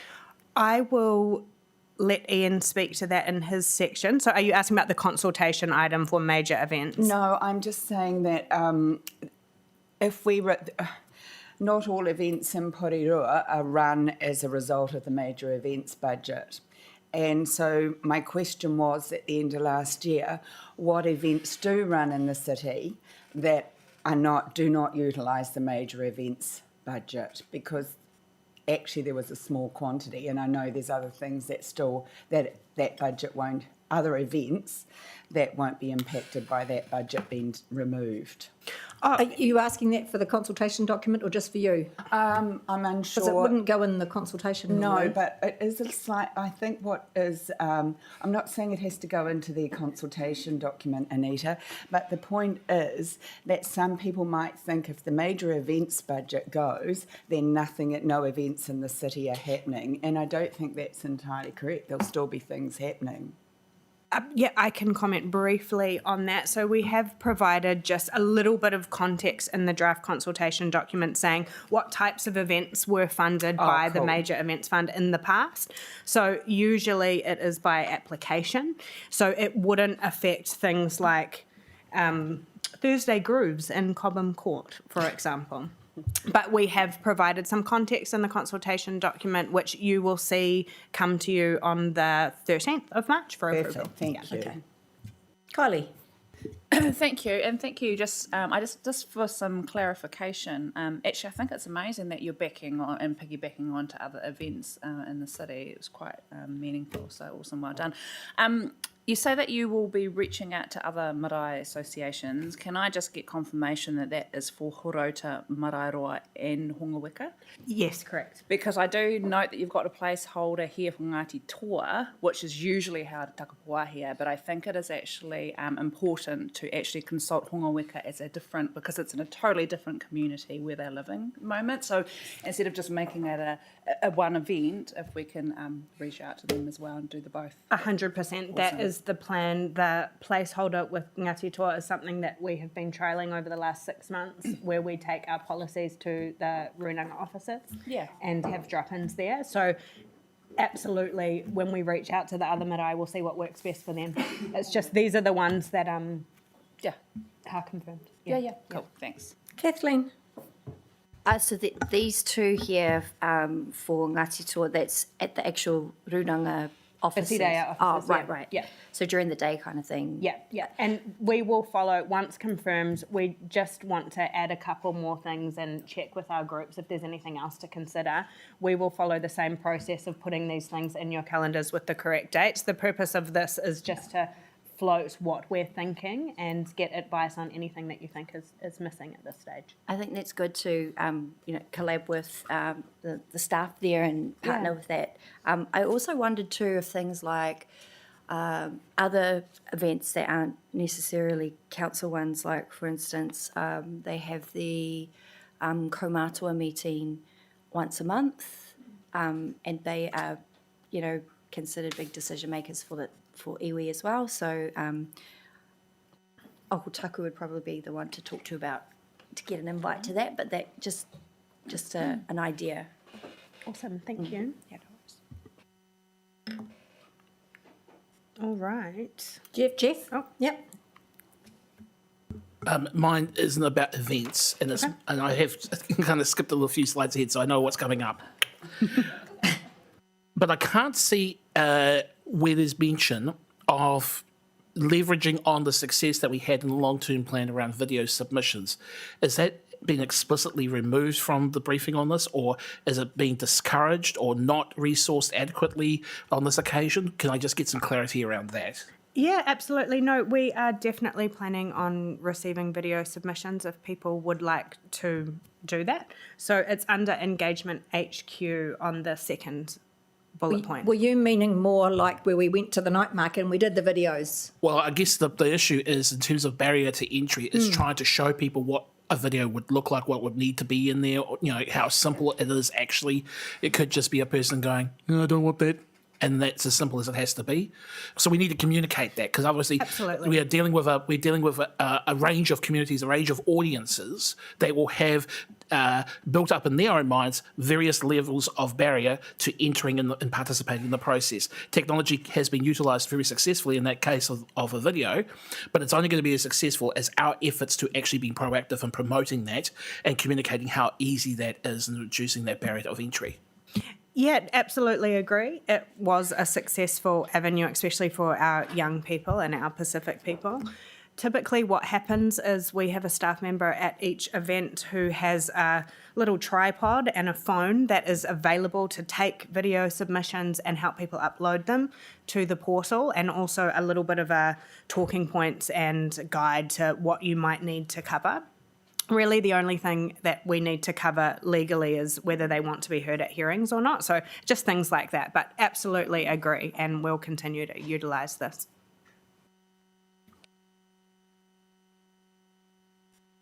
Anything else on the schedule? Yep. Jeff? Sorry, yes. Again, just going to reinforce this point. I'm not the only councillor that's going to make this point, and it is kind of mentioned earlier on as well in terms of communities of interest.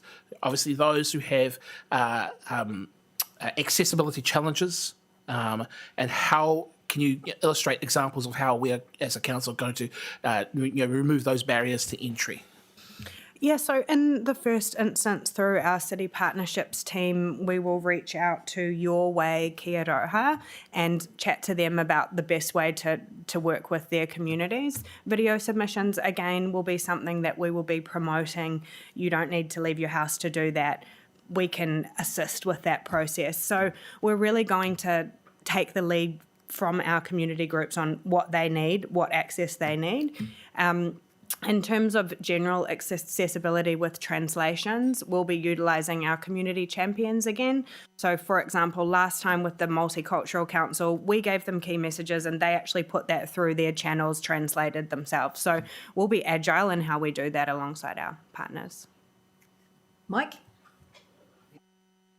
I read an interesting piece the other day by a business owner in Wellington talking about council not caring about businesses and how involved they are, particularly in Wellington. And I don't see anything here that actually engages with business. What sort of moves are we making to do that, to engage with them? So taking the same approach to the other groups, we're not doing any specific targeted events, but we will send through our networks all of the information about the annual plan and see what works best for them. So they may request that elected members and an officer come and speak to a specific group. Not sure, but we'll do that through our economic development team.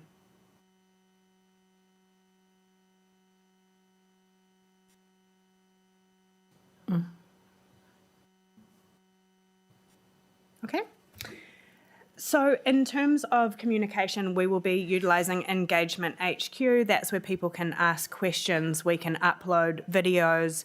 We're looking at using other resources that we have had made to promote the annual plan. So we are looking at how we can do videos in different languages using content that we already have for the LTP.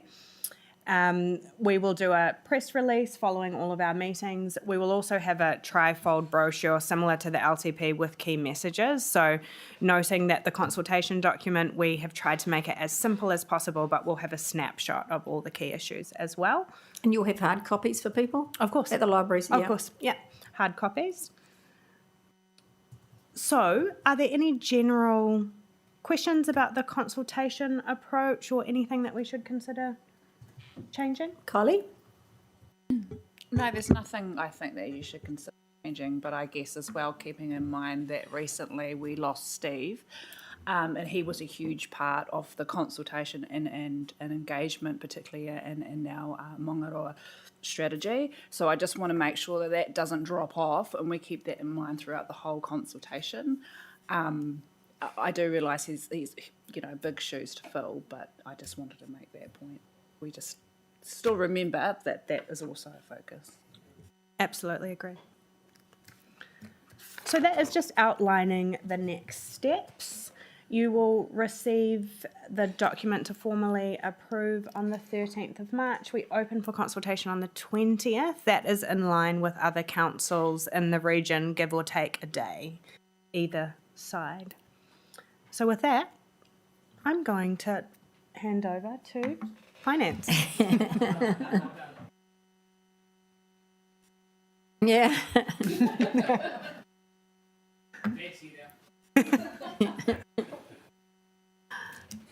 Well, so it is the exciting part for finance, and I'd like to also acknowledge Graham at the table as well. So I just thought it'd be really good to start with a bit of a recap. So pre-Christmas, we really had a theoretical model. We agreed on some ups and downs and so on, and it's not until you actually work those numbers and the theory into the actual model that you have that sense of relief. Yes, what we said prior to Christmas is actually the case. The numbers, we have a model, it's come out the same as we thought it would prior to December based on the discussions that we had. So just to let you know that we have done that work, and it is now essentially not just theory, but it's actually it's a model which is robust and has been kicked from a few different directions to make sure that it's working, and it is working. But what we really, just to recap, those conversations. Year 2 in the LTP, we had provision for a 10% increase.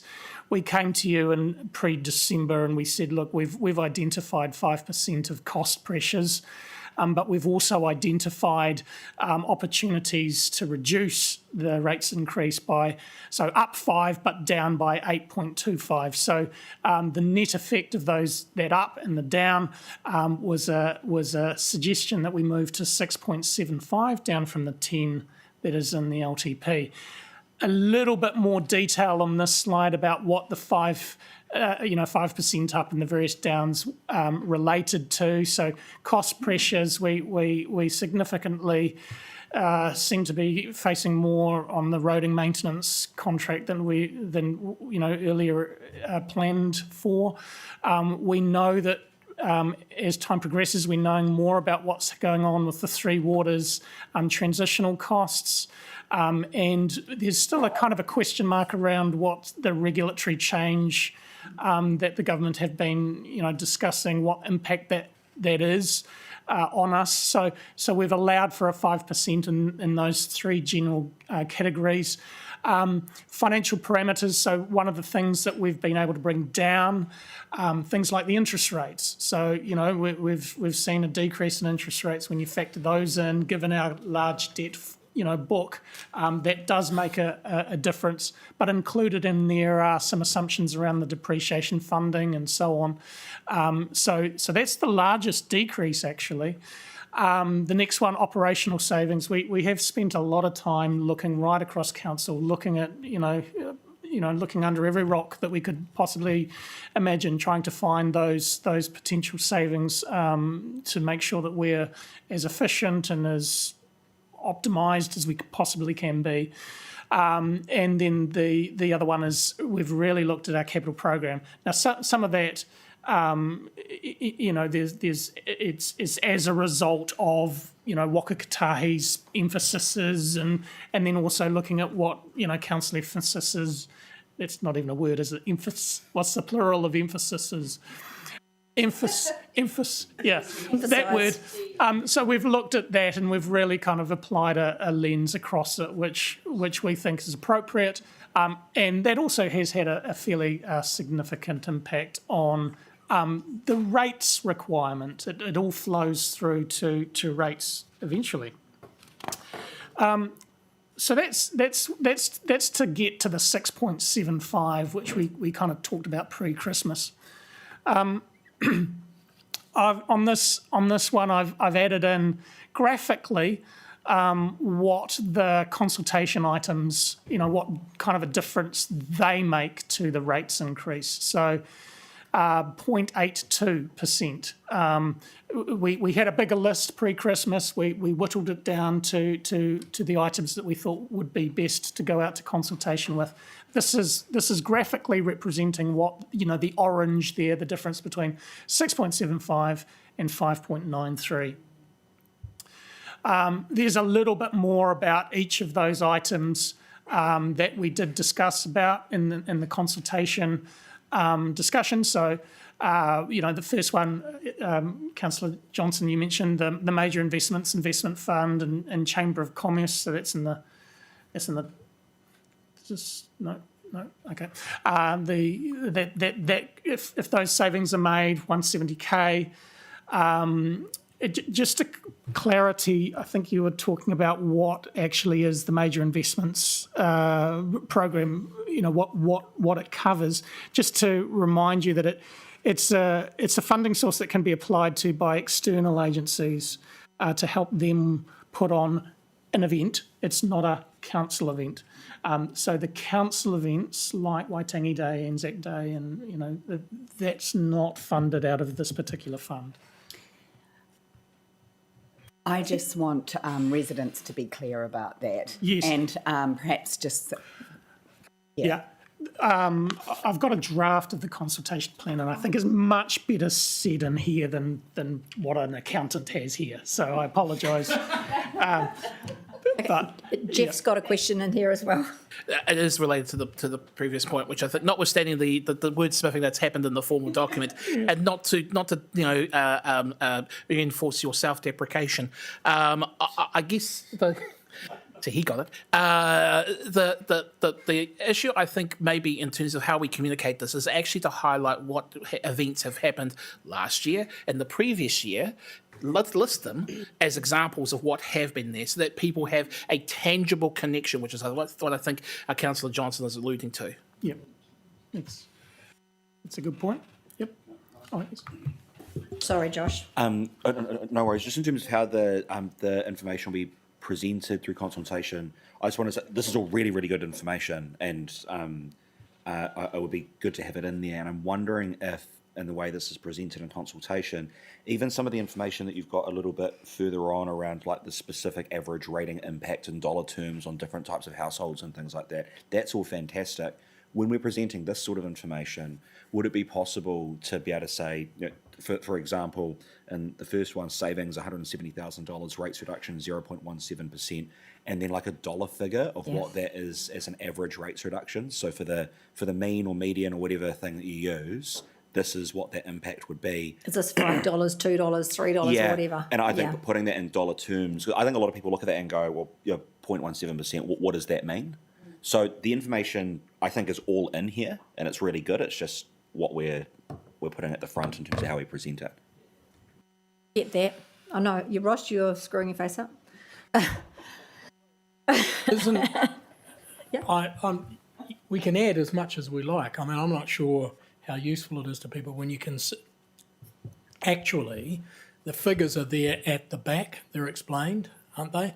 With the whatever it is, the 6.75 down to 5.93. So you can see the difference between the two anyway, as a total, as opposed to one single item.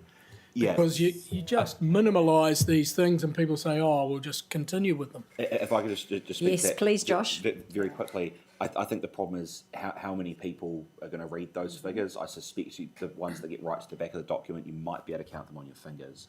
Whereas the information at the front, I think if you had saying this is the average impact, and then you can go and dive into the numbers if you want. It's just so it's that first impression that most people who like It's a rough indication. Like, am I getting rid of the?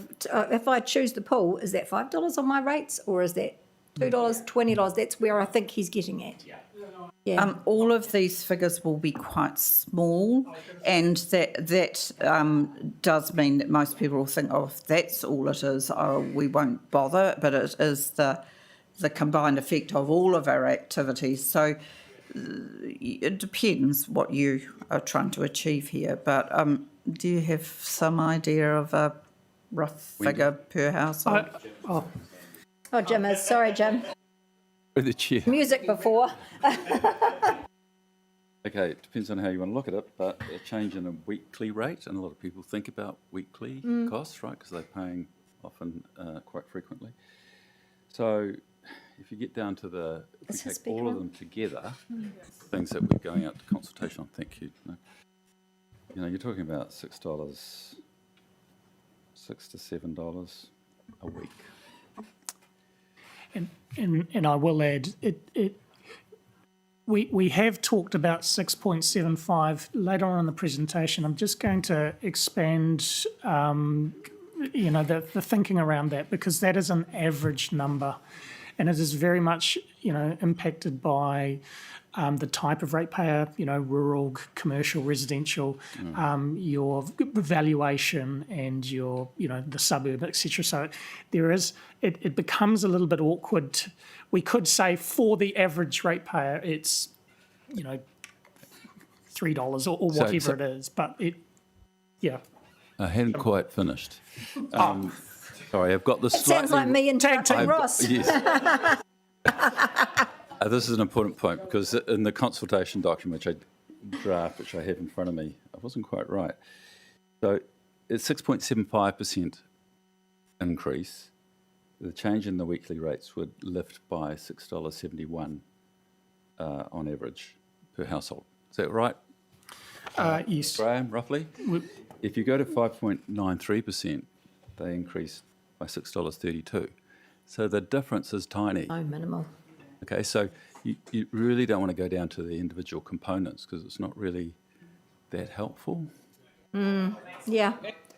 Graham, have I got that right? I just want to check with the expert over here. Yes. Yeah, Cool. I think that would be exactly my point, though, and that people should know what they're voting for.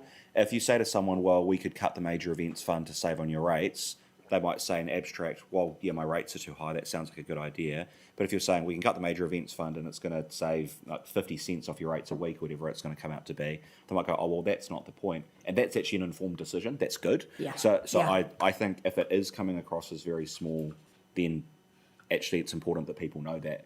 I agree with you. Back to you, Ross, yes? I disagree. It's a bloody good reason for not doing anything, isn't it? For saying, oh, we won't cut this because it's only a tiny amount. It's all these little things together that make a difference, and that's what people are on about. It's, sure, you're giving them information, but, I still think that it's every little bit counts. And we need to bear that in mind when people say to you, the rates increases are too high. I'm going to move to Kapiti or wherever.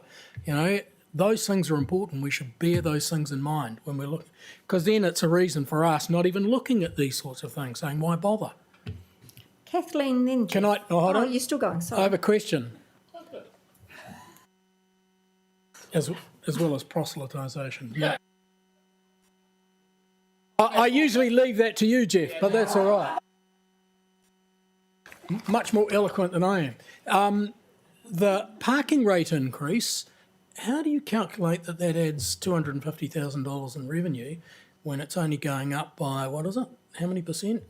0.5. 50 cents. What is the current rate is what, $2 an hour? It's a mix, I think. It's a mix of $1 an hour and $2 an hour. Okay, it's a mix of $1 and $2. Yeah. So that's how we get the 250. Yeah. Okay, cool. That's fine. Kathleen. Just going off what you were just talking about with the parking, I did have a question around that. What is the expense, the yearly expense made up of? Is that the machines and the salaries, will that does that stay the same? The expense while the revenue goes up? Is it kind of a fixed? Yeah, it's the staff time in that as well in that area. Is your speaker on? Because we're online. People, sorry, it is. Yes. Okay. Sorry. Couldn't hear it at all. Sorry. Yes, it is. It includes the staff time for the parking officers and the machines and things like that. So it's the cost of that activity. So even So when the revenue goes up, the expense stays relatively the same. Correct. Okay, cool. Correct. Talking about the accumulative savings, I take the point of what everyone sort of discussed, right? I wondered if instead of it being like, because Jim, what was that? Was that $6 for this all of these four things combined, or just one of them? Yeah, that was a weekly increase for everything combined. Just to clarify, if you look at all these reductions that we've made, they're little slices, right? Yeah. So there's no. Ian did point out we've done some things with the finances prudently, like increase the rate of swaps. And that's taking advantage of the fact that we can get like 3.4% from the bank by exchanging our floating rates from the LGFA to one of the banks. And we're lifting it right up to our prudential limits that we're allowed to do so in the short term, with good advice from PwC. It all adds up. They are little amounts, but they add up to quite a bit. So I agree. Yeah. What my point was rather than saying this would be a weekly, an extra $6 a week, give the year cost. What is that? $312 a year would be the extra. What in fact is inside the annual plan that's proposed, which you haven't got in front of you in terms of the documentation, because it's still in draft, is an annual change it's both got the annual rate change as well as the weekly rate change, as well as a percentage change. So we do give all that information. Yeah, it's actually one of the slides coming up, so we. There you go. Yeah, it is too. Sorry, Ian. So we can. Yeah. Okay, have you another one? Sorry. Yes, I did. I just wanted to comment about the building consent. So I think it might be coming up in the next slide. I can't remember, but so that was it was going to be higher, and now it's lower based on numbers that you looked at. I think that's a good move considering where the building industry is right now, with all the high costs and that we have also a housing crisis. So. Can we clarify that? Sorry, through the chair, it's actually the opposite. Yeah, I was going to say it is the opposite. Oh, you're putting it up more. We're putting it up. We're putting it up. We're not reducing it. Yeah. If I understand your question correctly, in the presentation made prior to Christmas, I actually had a 0.5 million that's what I was talking about. 0.5% increase. So if you recall, that was, I don't know, gosh, was that December, and I would have been using, October, November information. So I've reduced it down to 0.3. Simply because the building consents revenue streams haven't been as high as I had thought that they were back then. And this is the subject of this slide here, where I'm basically confessing. This was the slide I was talking about. Yes, so my 0.5 has come down to 0.3. So that's just being very clear with you. It's the only change that I have made to the assumptions for those consultation items that prior, from December to now, that's the only change. So it's not going to increase as much as it initially in December. So yeah, we're still thinking that. Well, the concept that's being presented as a consultation item is still suggesting putting up the fees to the point that we had discussed in December. So but that we were similar to the other councils. Yeah, but by putting up the fees, because the volume of building consents has dropped, we're not going to, make the same impact in revenue sense and in terms of a rates decrease that I had earlier okay. presented to you. Okay. Okay, thanks for clarifying that. Yeah. The last one I had on that square was there was some discussion around Cannons Creek Pool last time around that the main users were not actually from Porirua and that they were out of town users, and that was sort of the reasoning for putting this price up. Was that right? Did I hear that right? Some people's faces look. I don't think it was the whole reason. Yeah, it wasn't the only was a reason, driving but it factor? was a It was point that was raised at the time. Sorry. through the chair. Yes. It was part of the reason, but there's also the relativities. I mean, sound like a lot, but you're talking about Cannons Creek Pool for a child. We're talking about a fee at the moment is $1.20 going to $1.50. Can you throw that microphone under his face? Sorry, we can't hear you. If I can't hear you, they can't hear you online. Am I grumbling like an old man? Sorry. Yes.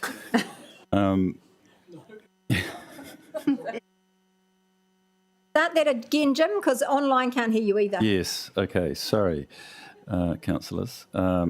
So essentially, if you look at the Cannons Creek proposal, for a child it would go from $1.20 to $1.50. For an adult, $3.90 to $4.90. If you look across the regions, Wellington City has a child at $4, an adult at $7.20. Hutt's got it at $5, and an adult at $7. And Upper Hutt's $4.50 and $6.50. We're very low, and the increase is extremely modest. Did that answer your question? Well, that wasn't exactly what I was asking, but Sorry, clarify your question, because I'm happy to try and answer. No, what I was trying to gauge was it seemed like that was a justification for putting it up was because a lot of the people weren't actually from Cannons Creek who were using the pool. That's sort of how I interpreted it last time. And I just wanted to clarify if that was true and where did that data come from?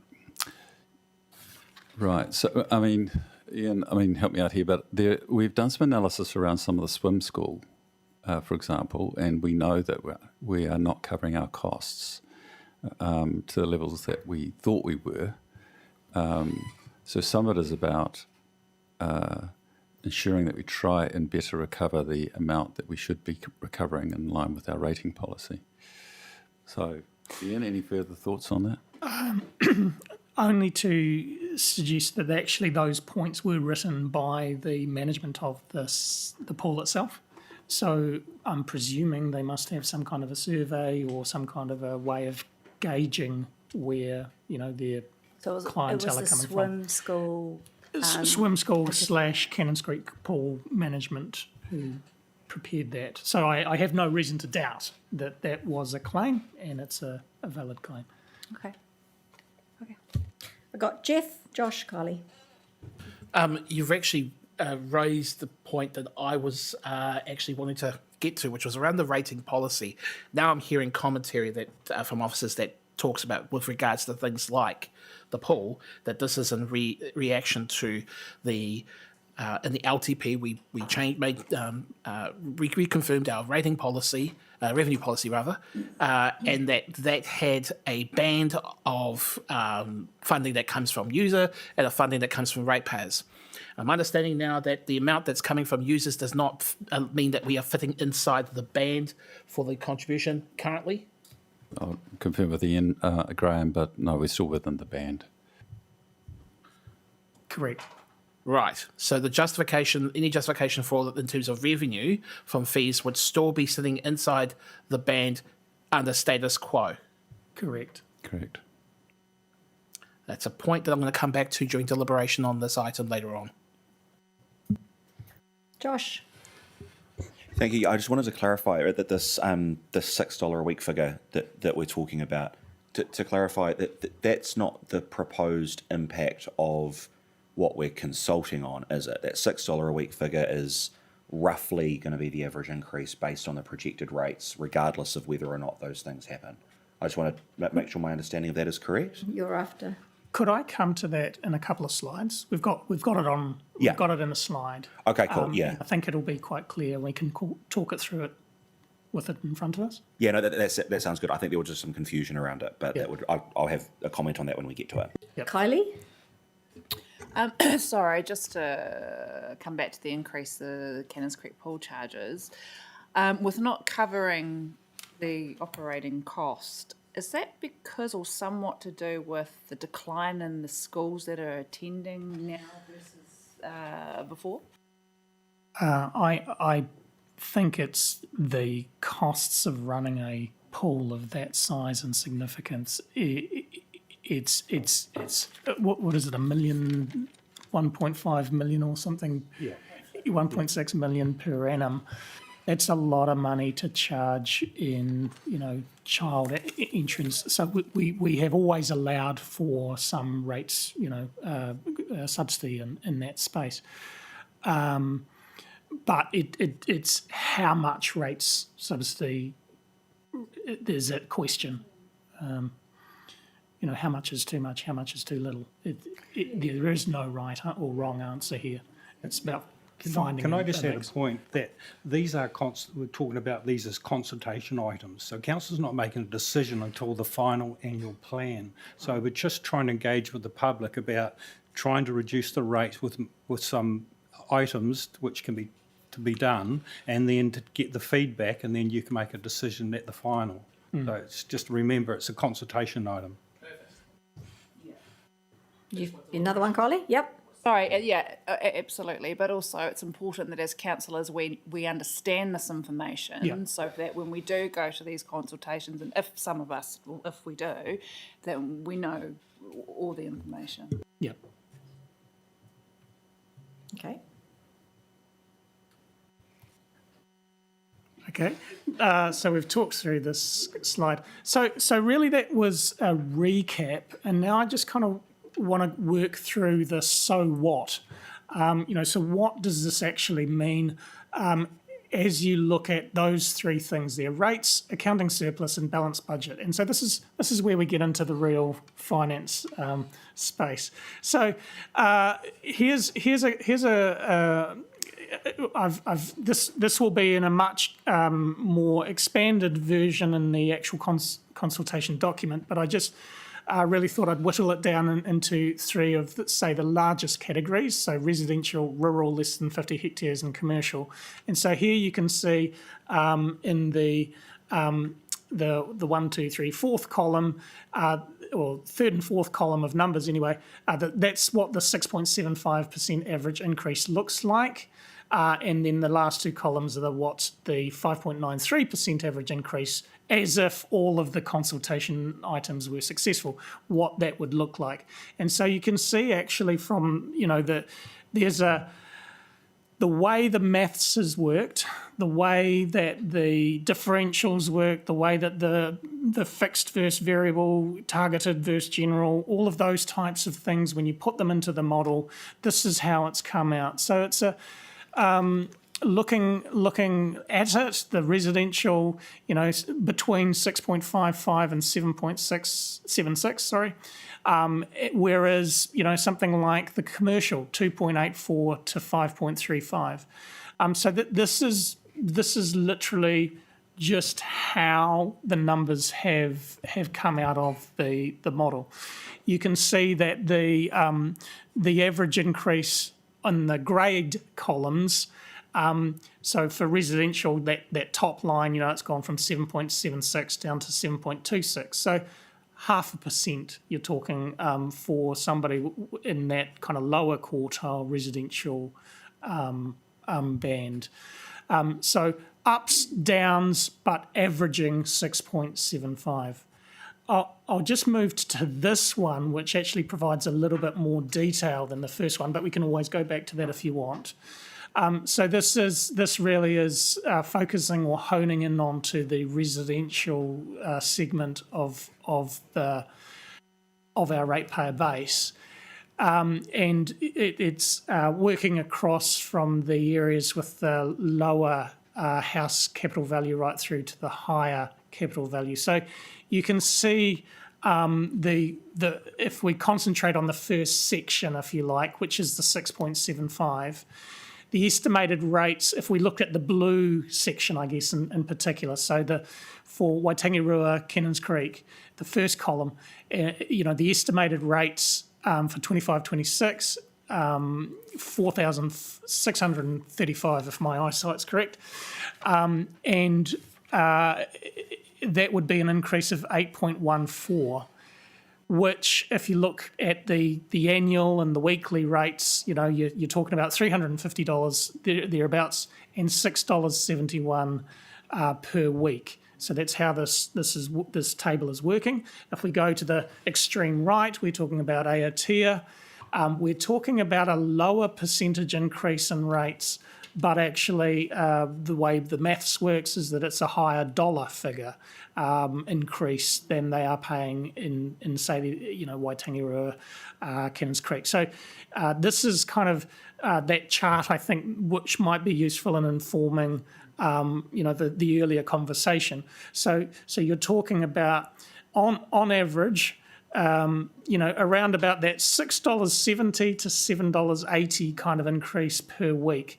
That's that's at that 6.75% kind of increase, and the section of the table below that table is what happens if we were successfully went through, well, not successfully, but if all of the consultation items were approved, we drop down to 5.93, and this would be the reality in that type of scenario. So this is actually quite a good table for comparing the per annum, the per week, what it means for different ratepayers in different areas, so that we can have that conversation. Yep. Yeah, Josh and then Jeff. Yeah, perfect. Thank you. And yeah, this information is very, very good. And earlier when I said there's good information through this, in particular, this is what I was referring to. And I think this is where there might have been some confusion, because I guess just doing some napkin maths around this, and I want residents to have eyes wide open about this when they're giving their feedback. If you're taking a median house, which in Porirua, I think on the previous page is about 800,000 in value. So those are houses we're looking at in suburbs like that are closest, your Titahi Bays, Porirua Bays, Onopoto, area like that, and an average house there.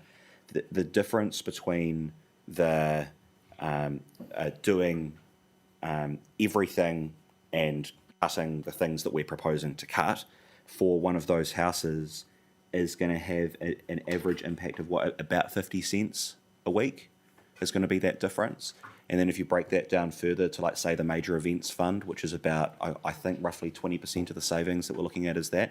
If you say to someone, hey, we can cut the entire major events fund, and for the average house owner in Titahi Bay, that's going to save you 11 cents a week on your rates. I think that's a much different conversation to, hey, we're going to reduce your rates by getting rid of this particular fund, which people might say, well, yeah, of course I want a reduction in rates. So if people want to vote for that, absolutely go for it, it's fine. But I think I want our residents to be eyes wide open. I think the worst possible thing we could do is go out to residents and say, hey, we've got a bunch of proposals that are going to save you some costs, and these are the things we've looked at, and they enthusiastically go, yep, we'd love all of those, please, reduce our rates. So then we do that, we cut all of these things, and then they don't notice the fact that we've done anything because we've saved them $26 over the entire year. So eyes wide open, that's what I want. I think this table illustrates that perfectly. It's the way you tell a story. Jeff? Following on from Councillor Trillin's point, and I think, taking on board some of the comments that have been made by councillors around the table in terms of the impacts to their pocketbook from both an annual and a weekly basis, there are some tools that we have already, and whether officers have considered using this as part of the promotion of the annual plan. I'm sure you guys have all gone to the website where you can look up your own property and find out how much you pay in rates. Yes, it's a public database. Woohoo! Great for transparency. What is the difficulty in using a similar approach as part of a dedicated web page where you would put in your address and then it would calculate out using the same format, the same approach that's been used for the live page right now with the proposed rates increase?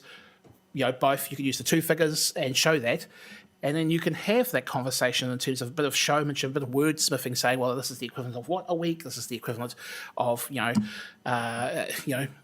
bread and milk, or half a pint, or whatever you want to tell you, whatever you want to slice and dice this analogy. I do get the point of council saying that, that people, may not want to know what it is in terms of their own fiscal impact in terms of dollars and cents, and that they might want to see it in terms of the broader city-wide component and the impact to the city as well. But I'm inclined to think, I'm willing to bet all the marbles in my pocket against all the marbles in your pocket, that they are actually thinking about how much cash is in their pocket when it comes to the rates. It's nearly always the framing of the conversations that are held in public. Certainly at the Porirua Club, I get that a fair few times myself. I do rounds, but I'm not going to tell you all my stories, Suffice to say, why can't officers be working and using the tools we already have to help us in terms of dealing with this issue of not wanting to have huge, gargantuan tables to deal with every single scenario, every single type of dwelling, every single suburb and situation? We already have the tools at our disposal. Why can't we just use that? We have had a look at this in the past, and there's quite a lot of time has to go into it and quite a lot of money, because this is just a rating database. It has no flex in it so we'd have to build something. And I don't think we've got time, frankly. I'm looking at Jim here because he knows much more about IT, but we have looked at it at successive LTPs typically, because people want to know those things like, actually, I want that saving, but I don't want that saving, and how does that translate into what it would happen to me? But Jim, have you got some commentary? I'm trying to recall from last year. I think every year we do put up a estimated sort of model and it's usually post-consultation. The reason for that is that this is all integrated into Datascape. So we have to run literally replica of what we're doing in Datascape. So these models are at a higher level than individual households. So I think that I can't give you exact reasons, but I do know that there was some significant time, effort, investment, and not necessarily give you the exactly right number if we do this on a sort of a modelling basis that's integrated into Datascape at this point. Plus, I have to say we're making some big changes in Datascape right now, which I would not want to introduce any other say, capabilities.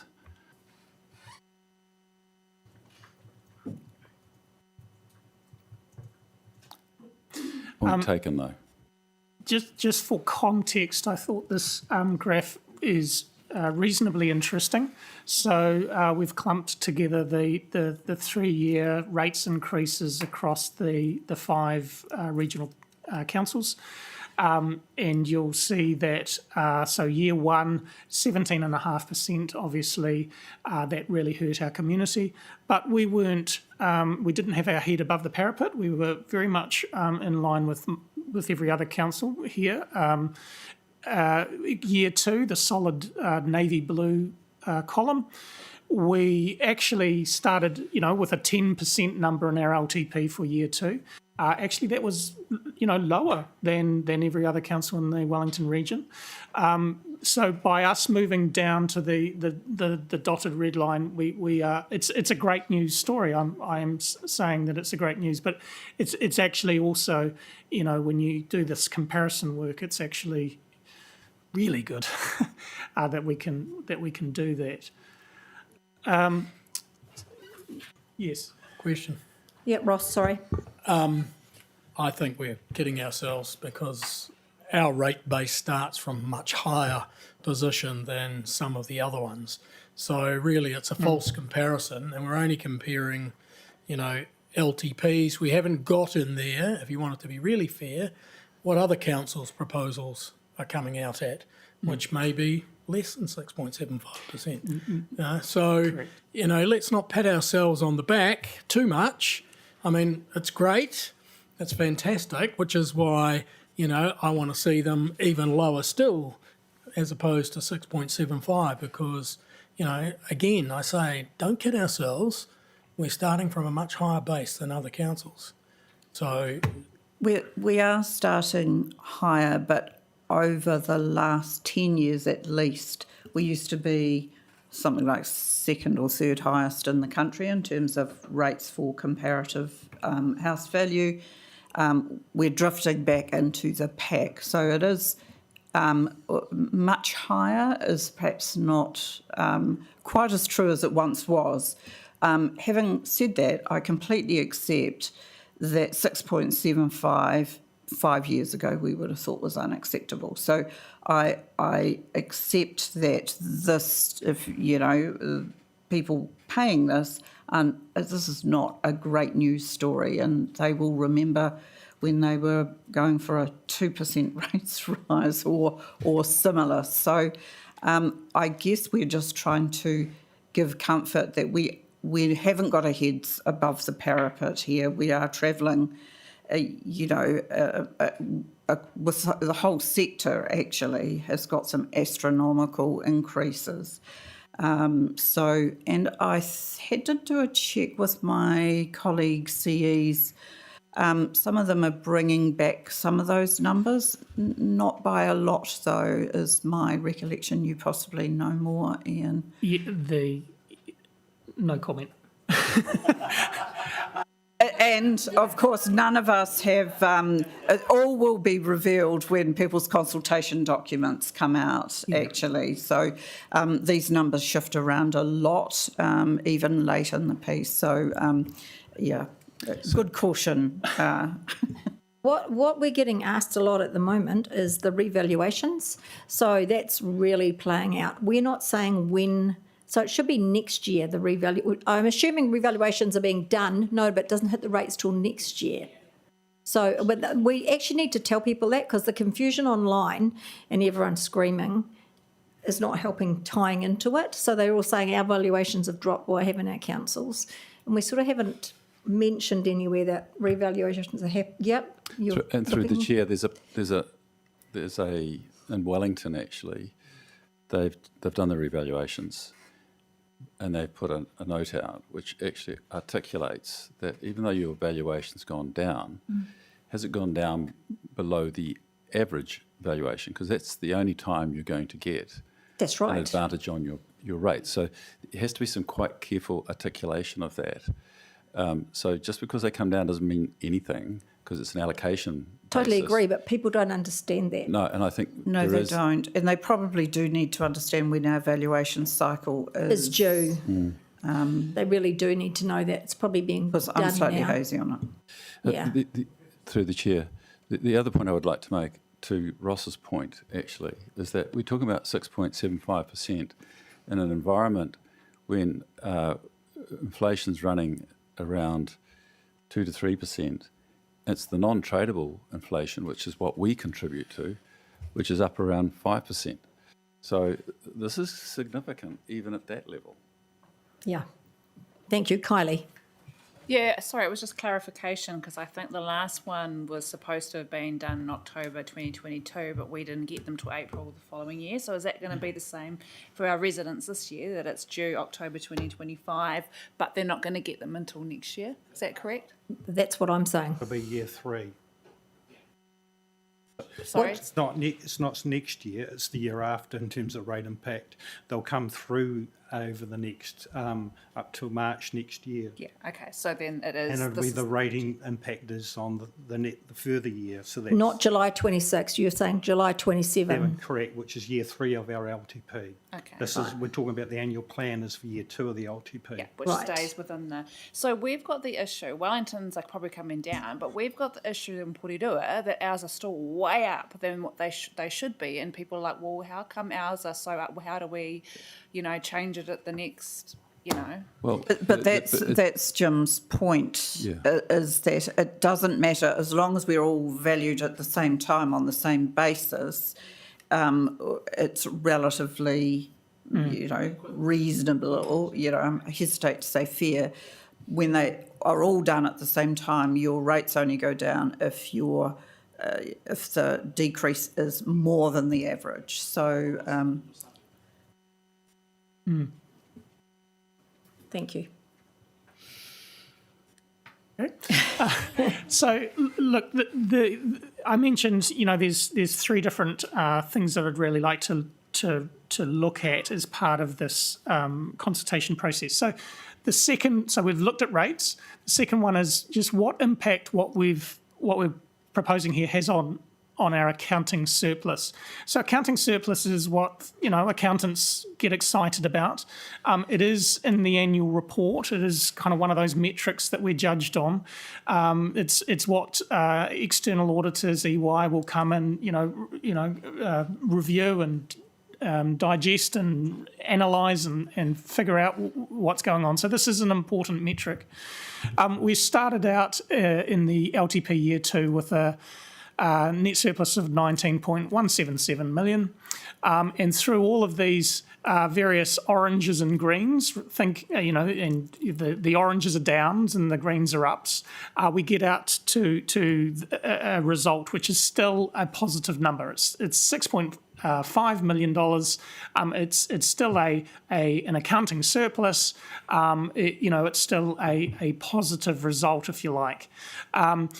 This also visually shows you where the big adjustments are coming through. So subsidies and grants, that's the Wakakatahi NZTA impact of a reduced transport program.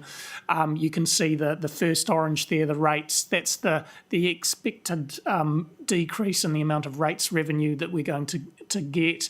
The other expenses line is the other kind of big, unfavourable movement there. So that's those cost pressures that I've been mentioning, particularly the Three Waters and the roading maintenance contract and the uncertainties around regulatory services change. But the one bright green movement there is the interest expense, so the change of interest rates. All that to say that it's still positive. Accounting surplus, we're still good. But the third item that I really wanted to kind of drill down and talk and spend a little bit of time on is the balanced budget concept. So to go right back to basics, a balanced budget basically means that your revenues and your expenses, they equal. What we all probably do this for our households. The same applies for a council. What's our incoming? What's our outgoing? If those two things are the same, it's a balanced budget. If your revenues exceed your expenses, then you're in surplus. But if your expenses exceed your revenues, then you're in deficit. So, very, very basic background there. Porirua City Council takes two different definitions of the term balanced budget. It's just two different ways of calculating it. Now, both methods are, in the long-term plan, both methods are discussed in the annual report, etc., etc. So these are very important metrics when it comes to Porirua City Council. The first one is a standard version of defining the balanced budget, and that's across all local governments, the LGA balanced budget benchmark. This is a methodology which all councils have to report in their documents. So it excludes vested revenue from invested assets, development contributions, and revaluations.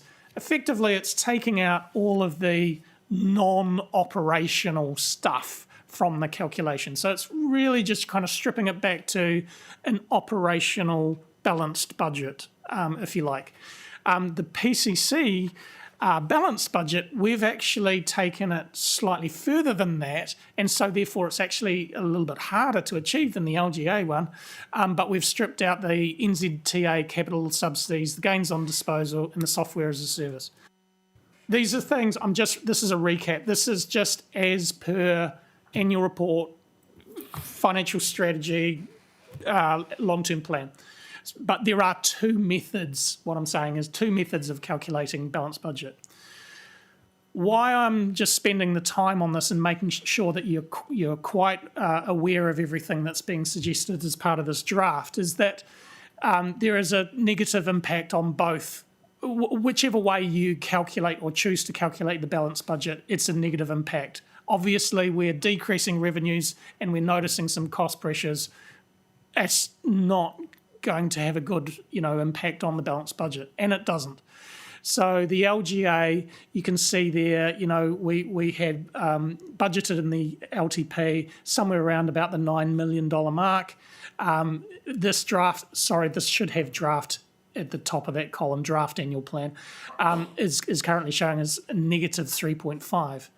Again, the PCC line, the LTP year 2, 1.7 million. It's actually you're getting worse in this draft annual plan, down to 7.8 million.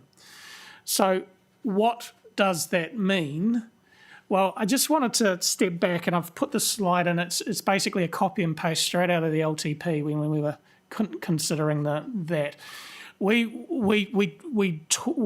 considered this whole balanced budget issue at the time, and we said, look, we've got three waters, the retention of the three waters, we've got current inflationary pressures, and we know that's, we know the community can only take so much. And so at that time, we said that we will spread the deficit over the first 3 years of the long-term plan. So we'll return to a positive balanced budget in year 3, essentially. That's what that paragraph is saying. So we recognised the uniqueness of year 1 and even year 2 at that time, but we saw year 3 as our opportunity to return to a balanced budget. This is actually the LGA balanced budget. So the first three bars there are actuals. You'll see we have not managed to achieve the LGA balanced budget for the last 2 years. It's coincidence, but it's exactly the same number, 97.5 in both of the last 2 years. We have not been able to achieve it. And we're looking at 24, 25, and we're actually we're very close to the line at the moment. I think this was based on December numbers. So halfway through the year, we've had to pull down our expectation on NZTA income and so on and so on. So we're very close in the current year. The next section, if you like, is comparing the year to the 105.3. This draft annual plan takes it down to 98. I put this graph up simply to kind of, I guess, show you the reality of how hard it has been over the last few years to achieve the LGA definition of a balanced budget. I think the three waters, and the inflationary pressures that we've had have actually been a bit more significant than we've budgeted for historically. And so, you can see that particularly in the last 2 years. We just have not been able to get above that 100% line. And if we're talking about betting marbles, I'm thinking that the current year we may actually slip below that 100% line as well. So what I'm suggesting here is that the draft annual plan that we're presenting here is actually not out of line with actual results over the last couple of years. Although we're coming down, it's really just coming down to what is actually probably achievable given our situation and our, the affordability constraints on the ratepayers, etc. The hope is that year three, remembering that there'll be a very significant structural change on the horizon with the transition of Three Waters away to a different entity. The finances that the financial landscape will be very, very different. We will have to do an amended LTP, obviously, next year to figure out the actual impact. But from what Graham and I have seen, we think that target that we set ourselves to return to a surplus by year three of the LTP is still on the cards. We can still do it. And I think that that's a really important point to make. We are still...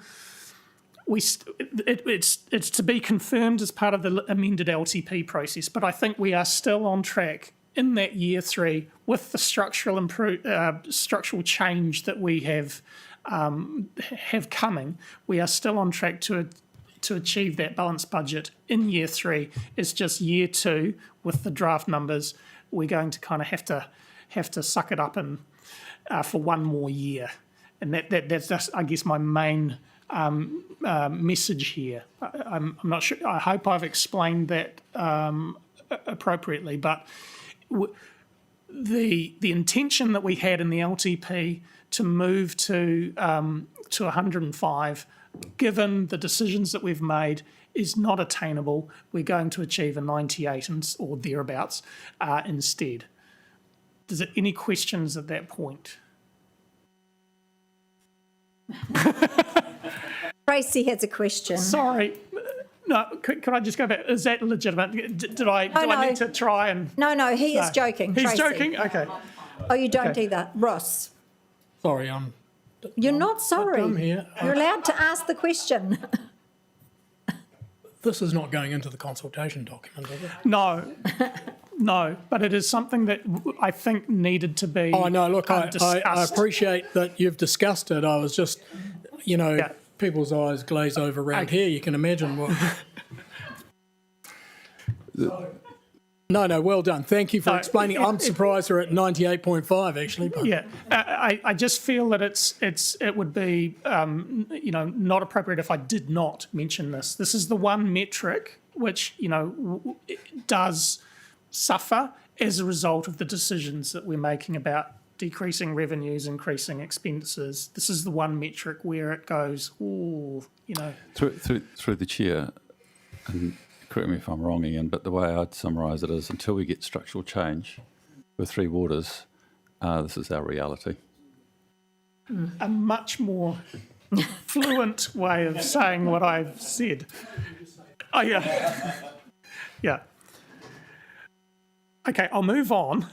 This is the other method of calculating the balanced budget, and I'll be really fast, hopefully, and just say there's only been 1 year in the last 10 where we've actually achieved a balanced budget, and so the red line, the little red arrow, is the difference between what we had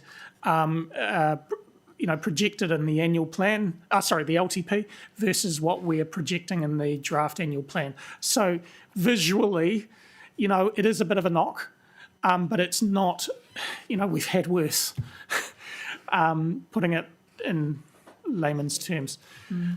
Ross? So the important part of balanced budget, I know, Josh, you've gone on about this, and I agree with you. We need to get to balanced budget because what it actually means is, am I correct in saying that that's debt? It's added to debt. Correct. Yes. Right? It's just not it's not there just for the sake of being a number. It's added to debt, which is why we want to get to balanced budget. Correct. Yeah. Through the chair, it's a little like the government running its business at the moment in deficit because it gave out some. No, I shouldn't go there. But That's not Kathleen. Can you just clarify too? Is that's not necessarily asset debt? This is operational expenses. Yeah, it's like funding your grocery purchase on, or a revolving mortgage or something. It's going straight to debt. And just It's out not of curiosity, sustainable long term, and I guess that's another. We want to get back to surplus as quickly as possible. We think we have a pathway once we have this major structural change. It's just for the moment a little bit more heartache on the. because this is the expense of interest on that debt of operations as well, is what you mean? It's everything. Yeah. We're taking on more debt, actually, to fund our operating, is what it's basically saying. And yes, there's more interest attached to that, but yeah. And is there what's the reason why we PCC do the balanced budget different to the LG NZ one? through the chair, that's a very good question. I can answer. Graham. We have always run it since I've been here as that because the LGA, and Ian will get my technical terms right, but the LGA balanced budget, you're allowed to factor in the NZTA subsidy as revenue, but it can only be applied, it's applied to debt and capital, so which is debt. So it's actually not really operating in the true sense of the word. So while we can pat ourselves on the back for achieving the LGA one sometimes,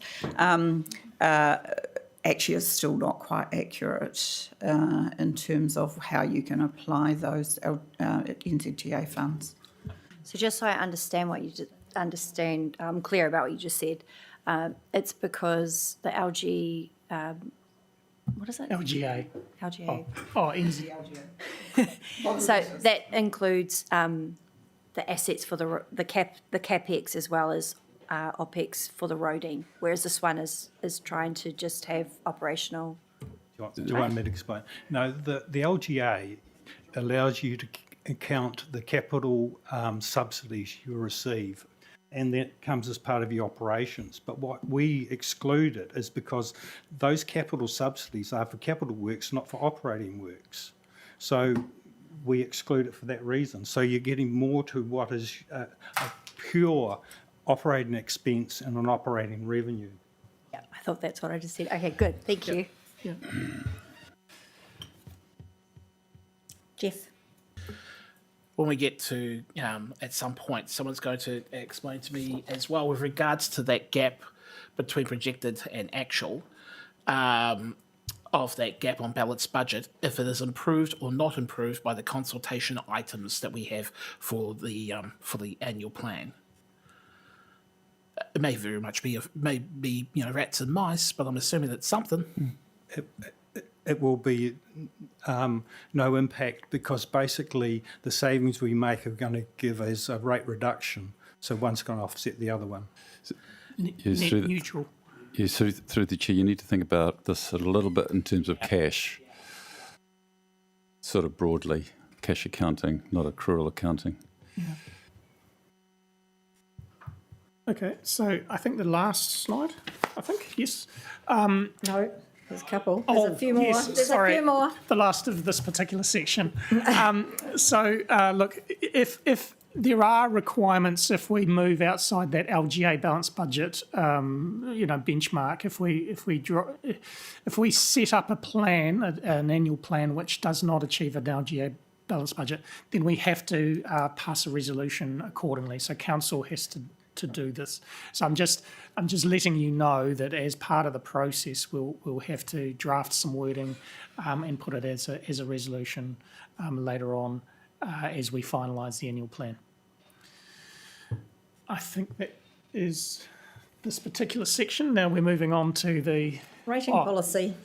Oh, Josh, sorry. Yeah, but very quickly, so that resolution that we pass, is that something that we pass as part of the draft annual plan that then goes for consultation and is flagged in that consultation, or is that something that we just sign off on when we do the final annual plan? When you do the final annual plan. Yeah.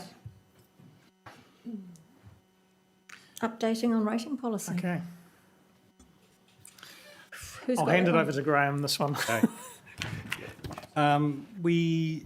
As part of the LTP, we started looking at the rating policy, and we did do some rating work on that, which, if you remember, leading into the LTP. And we said to you that we would like to do a whole lot more work on the rating policy to bring it all through.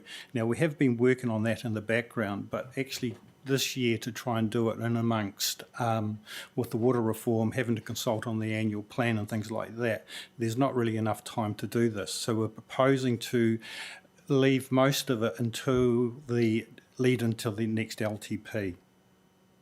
But what we're thinking about is we're unbundling the rates on small business units. It's a small item which has come along, and we'll just consult on that alongside the annual plan.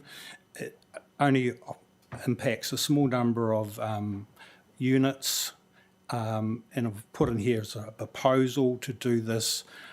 So what I've worked on is to try and come up with a rating package to alleviate the high rates on the small units, and so they end up having, like for that small 19 square metre unit, a 2.65% rates on their capital value. It's very extraordinary high.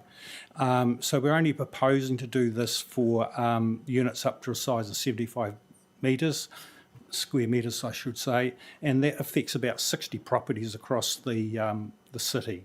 This was the developer, Mark Madams, who came in and saw us. It was totally out of the... It's not his only. This he was the one that came and spoke to the council. Correct. But this goes across the city. So we've looked at this across the city, including that business park and the other business parks in the city to keep it uniform across the city. Do you want to go then? Yeah. So in terms of the as you can see, I've sort of taken three values of the numbers across the city in terms of those small units, which to the 19 square metres, a 50 metres square unit, which is the majority sit in that area, and then at the other side, the 75 square metres, which is sort of the biggest size we're saying would be eligible for this package. I've got the numbers there around about all the different rates and things like that, but the big issue is around, as I've got there at the bottom, is the last sort of three lines, the general rates and there's the city development. The rates are based on the value of the property. And then you've got the fixed rates. That's the UAGC, the sewage disposal and the water rate. They're all fixed rates. So no matter what your value of your property is, you will pay the same amount of money.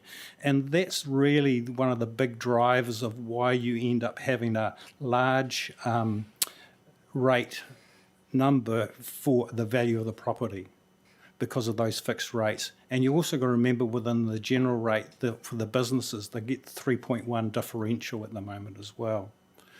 So at the moment, like the total rates on that small unit is $3,700. So what I'm proposing is a package where we put in place the differential goes down to 2, and basically the sewerage and the water become 50%.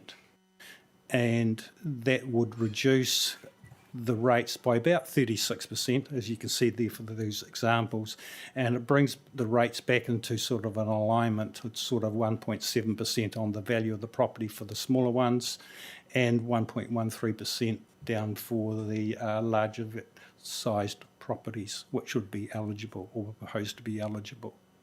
Is there any questions about sort of? Jeff? Can we, Yep, then Josh. I think we should go to the next page because it's important to understand what the impact of this is on other ratepayers across the community. Yeah. Can you just finish that, Graham? Yeah, sorry. So I've mentioned about the current way the rates are calculated and then the proposed settings in terms of the differential and reducing the water charges to 50%. The size of the unit can't be larger than the 75. It's got to be used for industrial and commercial purposes, retail not eligible, and in a business park setting. And that's to corral the number of potential properties which could be picked up. So doing that, there's about 60 units would be eligible for this. The cost of this to be spread to other ratepayers would be about $135,000. That works out to be, if you're a house, it would be about $4 to $5 a year is the impact. The other thing I'd just like to clarify through the chair is that many of these 75 square metre units are actually got a floor plate of 50 square metres and they put a mezzanine floor in of 25 square metres for an office. So Jeff, have you, because I've got Jeff, Josh, Kathleen, Ross. Okay, yours take you off. Yeah, and one of my questions has been answered as well in terms of rating impact, so thanks for that, John, for the heads up on that. I had in my mind that the commercial properties were being charged not on fixed rate, but they were charged volumetrically. Is that not true? In terms of what, sorry, Jeff? Water sewage. If they're on a commercial water meter, yes, but a lot of these units aren't on a commercial water meter, so they get charged the fixed water charge.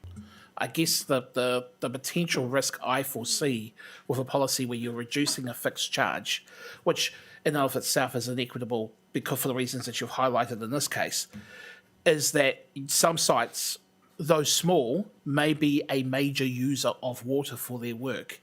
And so reducing the fixed charge makes it advantageous for them when compared to a volumetric model that may or may not come about as part of a new entity that is a different conversation in a different space as well.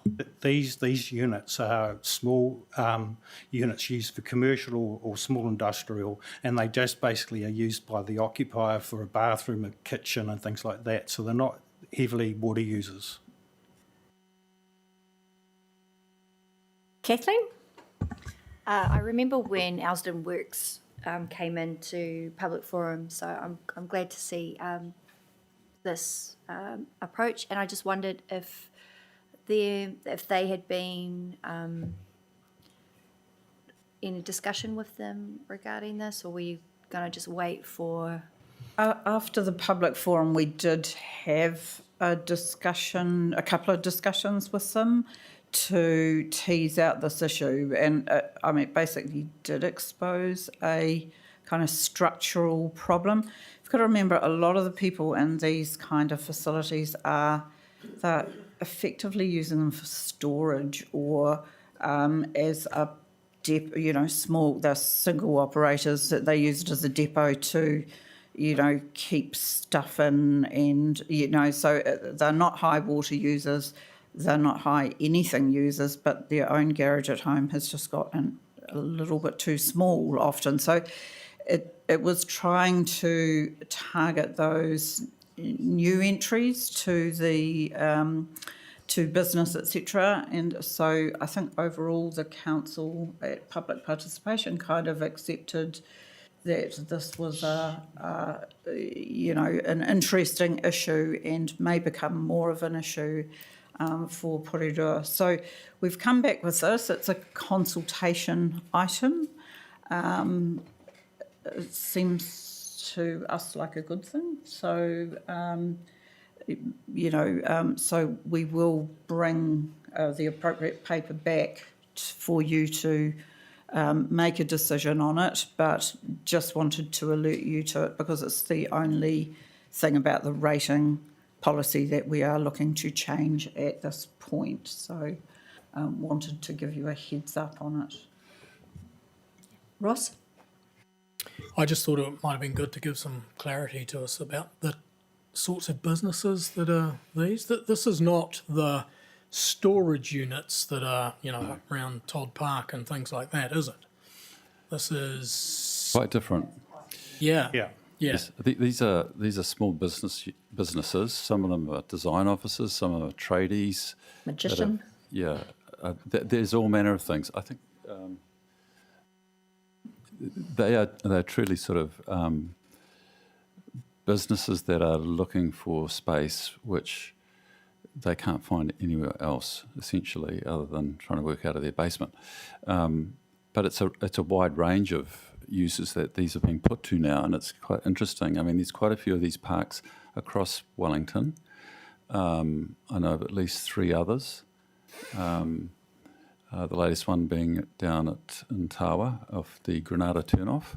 Oh, yeah. And because they've got a very high height, you could put a crane in there as well. So they're quite versatile, but they are definitely not what you'd call traditional storage units, which would be a lot cheaper to actually, to be honest, use for that purpose. Okay. Thank you. No, I think it's a good idea.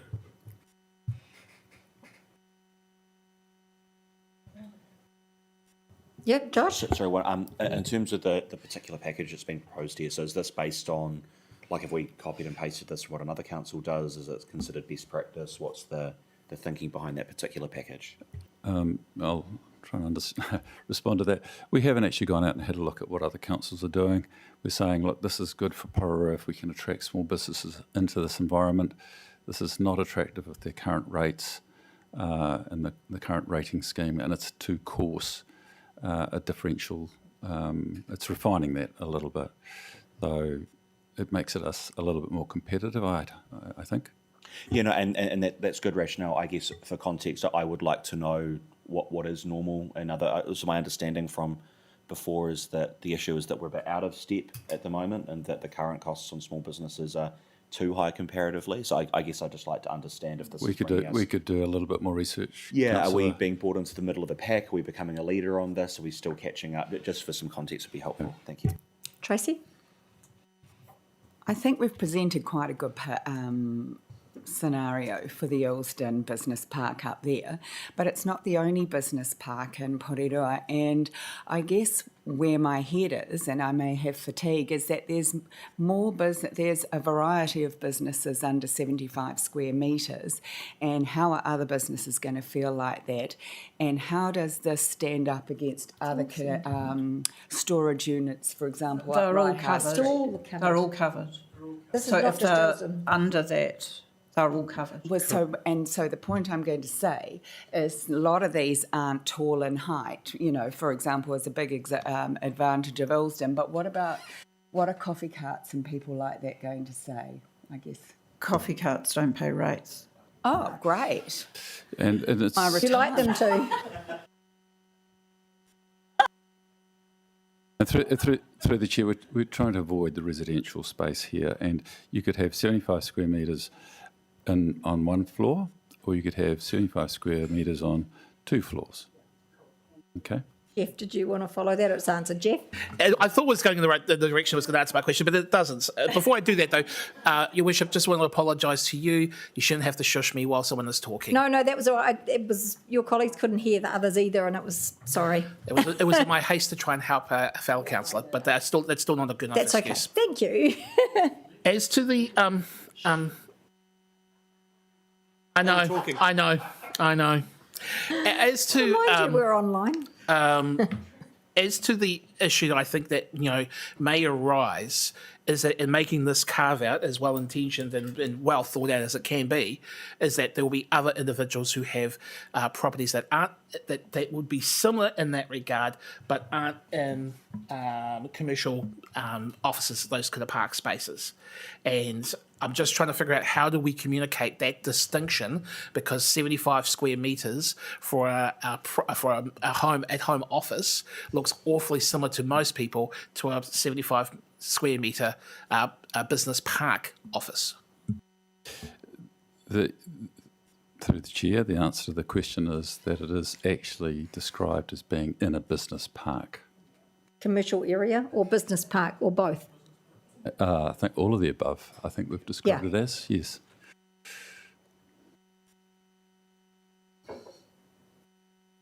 Honestly, rating is a pretty crude. I mean, there's all sorts of things that, as you know, because our constituents and our ratepayers out there often query why things are the way they are, but it's the only mechanism we have currently, and there's kind of quite a few things around the margins that you think, okay, that's just the way it is. So I kind of accept we might get a bit of that, but overall we kind of thought about this and we thought it looked reasonable and kind of fixed the structural issue that we had been talked to about. Has anyone got any more questions? Because this is the end of the last slide. So any final questions for staff? You've done an awesome job. Thank you very much. Okay, that brings us to the end. So we will end with our karakia, which will, there we go. Kia ora no. Hope everybody else that's online is still here. Yes. G'day. All right, toru wha, kia horo te marino, kia whakapapa paunamu te moana. He huarahi mā tātou e te rangi nei. Aroha atu, aroha mai, tātou ia tātou katoa, hui e, tae ki e.